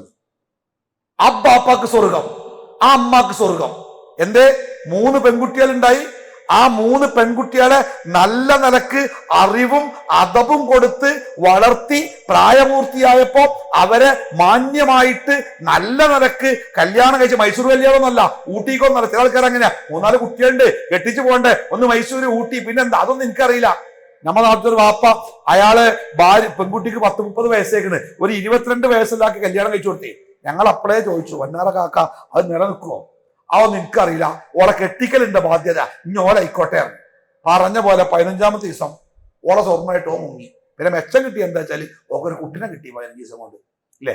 അപ്പോ ചില രക്ഷിതാക്കൾ അങ്ങനെയാണ്, പെൺകുട്ടികളൊരു ഓലൊന്ന് ഇറക്കി വിടണ്ടേന്നാ പറയാ, ഇറക്കി വിടല്ല, ഓലെ ചേർത്ത് നിർത്തുക. അങ്ങനെ ചേർത്ത് നിർത്തിയാല് സ്വർഗം കിട്ടുന്ന പറഞ്ഞു കേട്ടോ, അല്ലേ? ഇനി നോക്ക്, ഇനി പ്രവാചകന്റെ ഒരു വാക്കുകൂടി ഞാൻ പറയട്ടെ. ലോകത്ത് ഏറ്റവും പ്രയാസപ്പെടുന്ന സ്ത്രീ ആരാര്യങ്ങള് അറിയോ? കല്യാണം കഴിഞ്ഞ് രക്ഷിതാക്കള് കല്യാണം കഴിച്ചു കൊടുത്തു, ഭർത്താവ് ഉപേക്ഷിച്ചോ, ഭർത്താവ് മരിച്ചിട്ടോ, വിധവയായിട്ടോ സ്വന്തം വീട്ടിലേക്ക് മടങ്ങി വരേണ്ടി വരുന്ന പെൺകുട്ടികള്, അവർ അനുഭവിക്കുന്ന ഒരു പ്രയാസമുണ്ട്. അത് പറഞ്ഞറിയിക്കാൻ പറ്റാത്ത പ്രയാസം. ആ വീട്ടിൽ വേറെ ആൾക്കാരും കൂടി ഉണ്ടെങ്കിലേ ആ പ്രയാസത്തിന്റെ തീവ്രത കൂടും. അത് മറക്കാൻ വേണ്ടി ചില സ്ത്രീകൾ നെഗറ്റീവായിട്ട് പ്രവർത്തിക്കുമ്പോഴാ പറയാ, അവിടേക്ക് പറ്റൂല, അവിടെ കെട്ടിച്ചു വിട്ടൊരു പെണ്ണ് അവിടെ മടങ്ങി വന്നിക്കണ്, ആ പെരിയിലൊരു സുഖം ഉണ്ടാവില്ല. അങ്ങനെ ആവാനുള്ള കാരണം കാര്യങ്ങള് ആ പെണ്ണ് അനുഭവിക്കുന്ന പ്രയാസം. എല്ലാവരുടെ മുമ്പിലും ഓളൊരു ശപിക്കപ്പെട്ടവളായിട്ടാണ് മാറുക. ആപ്പി ഇമ്മയും പോലും ഓളില്ലാത്ത സമയത്ത് എത്തപ്പ കാട്ടുക, ഓക്ക് നസീബില്ല എന്നൊക്കെ പറഞ്ഞിട്ട് അങ്ങനെ വർത്താനം പറയാം. റസൂൽ പറയണേ, അലാ അദുല്ലുക്കും അലാ അഫ്ളലി സദഖ, അലാ അദുല്ലുക്കും അലാ അഫ്ളലി സദഖ, ജീവിതത്തിൽ നിങ്ങളിൽ ഒരാൾക്ക് ചെയ്യാൻ പറ്റുന്ന ഏറ്റവും ശ്രേഷ്ഠമായ സ്വതക്ക ഏതാന്ന് ഞാൻ പറഞ്ഞിട്ടേ. നമ്മളോട് ചോദിക്കണം. നമ്മളൊക്കെ സദക്ക ചെയ്യാൻ ഇഷ്ടപ്പെടുന്ന ആൾക്കാരല്ലേ? സദക്ക കൊടുക്കുമ്പോൾ അത് ഏറ്റവും നല്ല സ്വതക്കയാവണം. അത് പള്ളിക്ക്, യത്തീങ്ങാനക്ക്, മദ്രസക്ക്, പാവപ്പെട്ടവന്, വൃക്കക്ക്, ഹൃദയത്തിന്, അങ്ങനെ നമ്മളെല്ലാവർക്കും വാരി കൊടുക്കൂല. അതിങ്ങനെ നോക്കിയിട്ട് അത് ആവശ്യമാണെങ്കിൽ നമ്മൾ കൊടുക്കുള്ളൂ, നല്ലതിനെ കൊടുക്കുള്ളൂ. എങ്കിൽ ഏറ്റവും നല്ല സ്വതക്ക എന്താ പറയുക? അല അദുല്ലുക്കും അലാ അഫ്ളലി സ്വതക്ക. സ്വതക്കയുടെ കൂട്ടത്തിൽ ഏറ്റവും ശ്രേഷ്ഠമായ സ്വതക്ക ഏതാണ് എന്ന് ഞാൻ പറയട്ടെ. നീ കേട്ടോളി. ഇബ്നതുക മർദൂദത്തുൻ അലൈക ലൈസ ലഹാ കാസിബുൻ ഗൈറുക. നീ വിവാഹം കഴിച്ച് പറഞ്ഞയച്ചിട്ട് ഭർത്താവ് മരിച്ചിട്ടോ ഉപേക്ഷിക്കപ്പെട്ടതിൻ്റെ പേരിൽ നിന്റെ അടുത്തേക്ക് മടങ്ങി വരുന്ന നിന്റെ മകൾ, അവൾക്കാവട്ടെ നീ അല്ലാതെ മടങ്ങി വരാൻ ഒരു ഇടമില്ല. അത് ചിലപ്പോ ബാപ്പയാവും, ചിലപ്പോ ആങ്ങളെയാവും. ആങ്ങളാര് പ്രത്യേകം ശ്രദ്ധിക്കണം കേട്ടോ. മാതാപിതാക്കൾ നഷ്ടപ്പെട്ട പെൺകുട്ടികൾക്ക് ആ മാതാപിതാക്കളുടെ സ്ഥാനത്താ അവരുടെ ആങ്ങളമാര്. ബാപ്പാന്റെ സ്ഥാനത്ത് മാത്രമല്ല, ബാപ്പാന്റെ ഇമ്മാന്റെ സ്ഥാനത്ത് ആ ആങ്ങളമാരുണ്ടാവുക. അങ്ങനെ മടങ്ങി വരുന്ന ആ പെൺകുട്ടികളുണ്ടല്ലോ, അവർക്ക് വേണ്ടി നിങ്ങൾ ചെലവഴിക്കുന്ന പണം ഭക്ഷണമായി, വസ്ത്രമായി, ചികിത്സയായി, സംരക്ഷണമായി കൊടുക്കുന്ന പണം ഉണ്ടല്ലോ, അതാണ് ദുന്യാവിലെ ഏറ്റവും ശ്രേഷ്ഠമായ ദാനം. അതുകൊണ്ട് നമ്മൾ ആരെങ്കിലും പേരില് അങ്ങനെ ഒരു പെൺകുട്ടി ഉണ്ടെങ്കിൽ സന്തോഷിച്ചോളി. പടച്ചോൻ നമുക്ക് തന്നൊരു നീതിയാണ്. അതിന് ചെലവാക്കുന്ന പൈസ ഉണ്ടല്ലോ, അതിന്റെ കൂലി ചെറുതല്ല, ഭയങ്കര. അപ്പൊ ഞാൻ അവസാനിപ്പിക്കട്ടെ. അപ്പൊ ഞാൻ സംസാരിച്ചപ്പോ മൊത്തത്തിൽ നിങ്ങൾക്ക് എന്താ മനസ്സിലായത്? ഒരു പെണ്ണായ മതി എന്ന് തോന്നുന്നുണ്ടോ? ഇല്ല. പക്ഷെ ഒരു കാര്യം സത്യമാണ്, ഇസ്ലാം ആണിനെയും പെണ്ണിനെയും മഹത്വത്തിന്റെ കാര്യത്തിൽ വേർതിരിച്ചിട്ടില്ല. ഇസ്ലാം അവരെ വേർതിരിച്ചത് അവർക്ക് ഏൽപ്പിക്കപ്പെട്ട ഉത്തരവാദിത്വത്തിന്റെ കാര്യത്തിൽ മാത്രം. അത് നിർവഹിക്കാനുള്ള ശാരീരിക മാനസിക ഘടനയും അത് മുന്നോട്ട് കൊണ്ടുപോകാനുള്ള അധികാര ഘടനയിലും ഇസ്ലാം സത്യസന്ധമായ നീതിപൂർവമായ നിയമങ്ങൾ ആവിഷ്കരിച്ചിട്ടുണ്ട്. അതിനെ അതിക്രമത്തിന്റെ മാർഗത്തിലേക്ക് എടുത്താൽ അള്ളാഹ് വെറുതെ വിടില്ല. സ്ത്രീകളെ അകാരണമായി ഉപദ്രവിക്കുന്നവന്റെ ശിക്ഷയെക്കുറിച്ച് ശക്തമായ താക്കീത് ഇസ്ലാമിലുണ്ട്. അപ്പോ അള്ളാഹു നമ്മളെല്ലാവരെയും അനുഗ്രഹിക്കട്ടെ. അള്ളാഹു പഠിപ്പിച്ചതുപോലെ മനോഹരമായ നല്ല കുടുംബങ്ങളായി ജീവിക്കാൻ അള്ളാഹു നമുക്കൊക്കെ തൗഫീക്ക് നൽകട്ടെ. ജന്നാത്തുൽ ഫിർദൗസിൽ അള്ളാഹു നമ്മളെല്ലാവരും ഒരുമിച്ച് കൂട്ടട്ടെ. മക്കത്ത് ഇങ്ങനെ വരുന്നുണ്ട്, എല്ലാവരും സഹായിച്ചോളെ. ഒരു കാര്യം കൂടി പറയാൻ കേട്ടോ. ഞാനേ ഈ നോമ്പിന്റെ ആദ്യത്തെ ദിവസത്തില് ഖുതുബ, ഒന്നാമത്തെ വെള്ളിയാഴ്ച, വ്യാഴാഴ്ച അല്ലായിരുന്നു നോമ്പ്, ആ വെള്ളിയാഴ്ച ഖുതുബ പറഞ്ഞത് നമ്മുടെ കോഴിക്കോട് മെഡിക്കൽ കോളേജിന്റെ അടുത്ത് പുതിയൊരു പള്ളി ഉണ്ടായിട്ടില്ലേ, KNM കൾച്ചറൽ സെന്റർ. നമ്മുടെ നിലമ്പൂർ റോഡിൽ, അരീക്കോട് റോഡിൽ ആ വളവ് തന്നെ വലിയൊരു പള്ളിയുണ്ട്. അവിടെ പുതിയതായിട്ട് ആ പള്ളിയുടെ മുമ്പിൽ ഒരു ബസ് സ്റ്റാൻഡ് വരാൻ പോകുന്നുണ്ട്, മെഡിക്കൽ കോളേജ് ബസ് സ്റ്റാൻഡ്. ആ ബസ് സ്റ്റാൻഡിന്റെ സ്ഥലത്തിന്റെ ഉടമസ്ഥർ തന്നെയാണ് ഈ പള്ളിക്ക് സ്ഥലം തന്നതും ആ പള്ളി നിർമ്മാണത്തിലെ മുഖ്യ പങ്ക് വഹിച്ചതും. അവിടെ ഒരു ബസ് സ്റ്റാൻഡായി മാറാൻ പോകും. അപ്പൊ ഞാൻ ആ പള്ളിയിൽ ഖുതുബ പറഞ്ഞിട്ടേ നിസ്കാരം കഴിഞ്ഞ് വരും. ആ പള്ളിയുടെ പ്രത്യേകം എന്താ അറിയാം? അതിലുള്ള ആൾക്കാർ മിക്കതും ചെറുപ്പക്കാരാണ്, മെഡിക്കൽ കോളേജിലെ വിദ്യാർത്ഥികളുടെ ഡോക്ടർമാർ, നല്ലൊരു സദസ്സാണ്. ഞാൻ അങ്ങനെ പ്രസംഗം കഴിഞ്ഞ് ഇറങ്ങും, ഖുതുബയിൽ നിസ്കാരം കഴിഞ്ഞ് ഇറങ്ങുമ്പോൾ ഒരാൾ വന്ന് കൈപ്പിടി, ചെറുപ്പക്കാരൻ, ആരോഗ്യവാനായ ചെറുപ്പക്കാരൻ. ഞാൻ പെട്ടെന്ന് വിചാരിച്ചത് മെഡിക്കൽ കോളേജിൽ ആരെങ്കിലും ഡോക്ടർമാരൊക്കെ ആവുന്ന. അപ്പൊ ഇദ്ദേഹം ഇങ്ങനെ വന്നിട്ട് ഞാൻ പേരൊക്കെ ചോദിച്ചു, സ്ഥലം ചോദിച്ചു, പട്ടാമ്പിക്ക് അടുത്തുള്ള സ്ഥലത്തിന്റെ പേര് പറഞ്ഞു. അപ്പൊ ഞാൻ ചോദിച്ചു എന്റെ ഇവിടെ. അപ്പൊ അദ്ദേഹത്തിന് ഭയങ്കര സങ്കടം, എന്നോട് പറഞ്ഞു ഞാൻ എൻ്റെ മോളെ ചികിത്സിക്കാൻ വേണ്ടി കൊന്നതാണ്. അപ്പൊ ഞാൻ ചോദിച്ചു എന്റെ മോക്ക് പറ്റിയത്. അപ്പൊ അദ്ദേഹം പറഞ്ഞു സ്ഥലം കല്യാണം കഴിച്ച് കുറേയായി, ആകെ ഒരു പെൺകുട്ടിയുള്ളൂ, പിന്നെ കുട്ടികളും ഉണ്ടാവുന്നില്ല. ആ കുട്ടിക്ക് 5 വയസ്സായി. അപ്പൊ അവൾക്ക് സ്കൂളിൽ പോയിരുന്നു, പനിയുണ്ട്, കുട്ടിനെ വന്ന് കൊണ്ടേക്കോളി ടീച്ചർ പറഞ്ഞപ്പോ ഞാൻ പോയിട്ട് കൊടുന്നു. ഞങ്ങളെ വീട് നിറച്ചു ഞങ്ങളെ മോളാണ്. അപ്പോ പനിയും കൊണ്ട് വന്നതാണ്, പനി മാറുന്നില്ല. വന്ന് മെഡിക്കൽ കോളേജിലെത്തി. ഇന്നലെ റിസൾട്ട് വന്നു, മകൾക്ക് ബ്ലഡ് ക്യാൻസർ ആണെന്നാണ് ഡോക്ടർ പറഞ്ഞത്. പ്രാർത്ഥിക്കാൻ പറഞ്ഞിട്ടുണ്ട്. അയാളൊരു കരച്ചില്, എന്തൊരു കരച്ചില്! അയാളെ സമാധാനിപ്പിക്കാൻ ഒരു വാക്കില്ല. ഞാൻ അയാളോട് പറഞ്ഞു ഒരു കാര്യം ചെയ്യും, ഞാൻ പോകുന്നിടത്തൊക്കെ എനിക്ക് ഓർമ്മയുണ്ടെങ്കിൽ ഞങ്ങളെ മോൾക്ക് വേണ്ടി പ്രാർത്ഥിക്കും. അള്ളാഹു ആ മകൾക്ക് ശിഫ നൽകട്ടെ. അവൾ അനുഭവിക്കുന്ന എല്ലാ പ്രയാസങ്ങളും അള്ളാഹു മാറ്റി കൊടുക്കട്ടെ. അവൾക്ക് വേണ്ടി കാത്തിരിക്കുന്ന മാതാപിതാക്കളുടെ മുമ്പിലേക്ക് സന്തോഷത്തോടെ കടന്നവരാണ് ആ കുട്ടിക്ക് അള്ളാഹു ആയുസ്സും ആരോഗ്യവും നൽകട്ടെ. അവളെ ചികിത്സിക്കുന്ന മാതാപിതാക്കൾക്ക് അള്ളാഹു ക്ഷമയും സമാധാനവും കൊടുക്കട്ടെ. അള്ളാഹുവിന്റെ തീരുമാനം എന്തായാലും അത് സ്വീകരിക്കാനുള്ള ഹൃദയവിശാലതയും ഈമാനും അള്ളാഹു ആ മാതാപിതാക്കൾക്ക് നൽകട്ടെ. അള്ളാഹു താല വലിയ രോഗങ്ങളിൽ നിന്ന്, കഠിനമായ വേദനകളിൽ നിന്ന് നമ്മളെയൊക്കെ കാത്തുരക്ഷിക്കുമാറാവട്ടെ. റബ്ബനാ ആതിനാ ഫിദ്ദുനിയ ഹസന വഫിൽ ആഖിറതി ഹസനതൻ വഖിനാ അദാബന്നാർ. വസല്ലല്ലാഹു അലാ മുഹമ്മദിൻ വഅലാ ആലിഹി വസഹ്ബിഹി അജ്മഈൻ. അൽഹംദുലില്ലാഹി റബ്ബിൽ ആലമീൻ.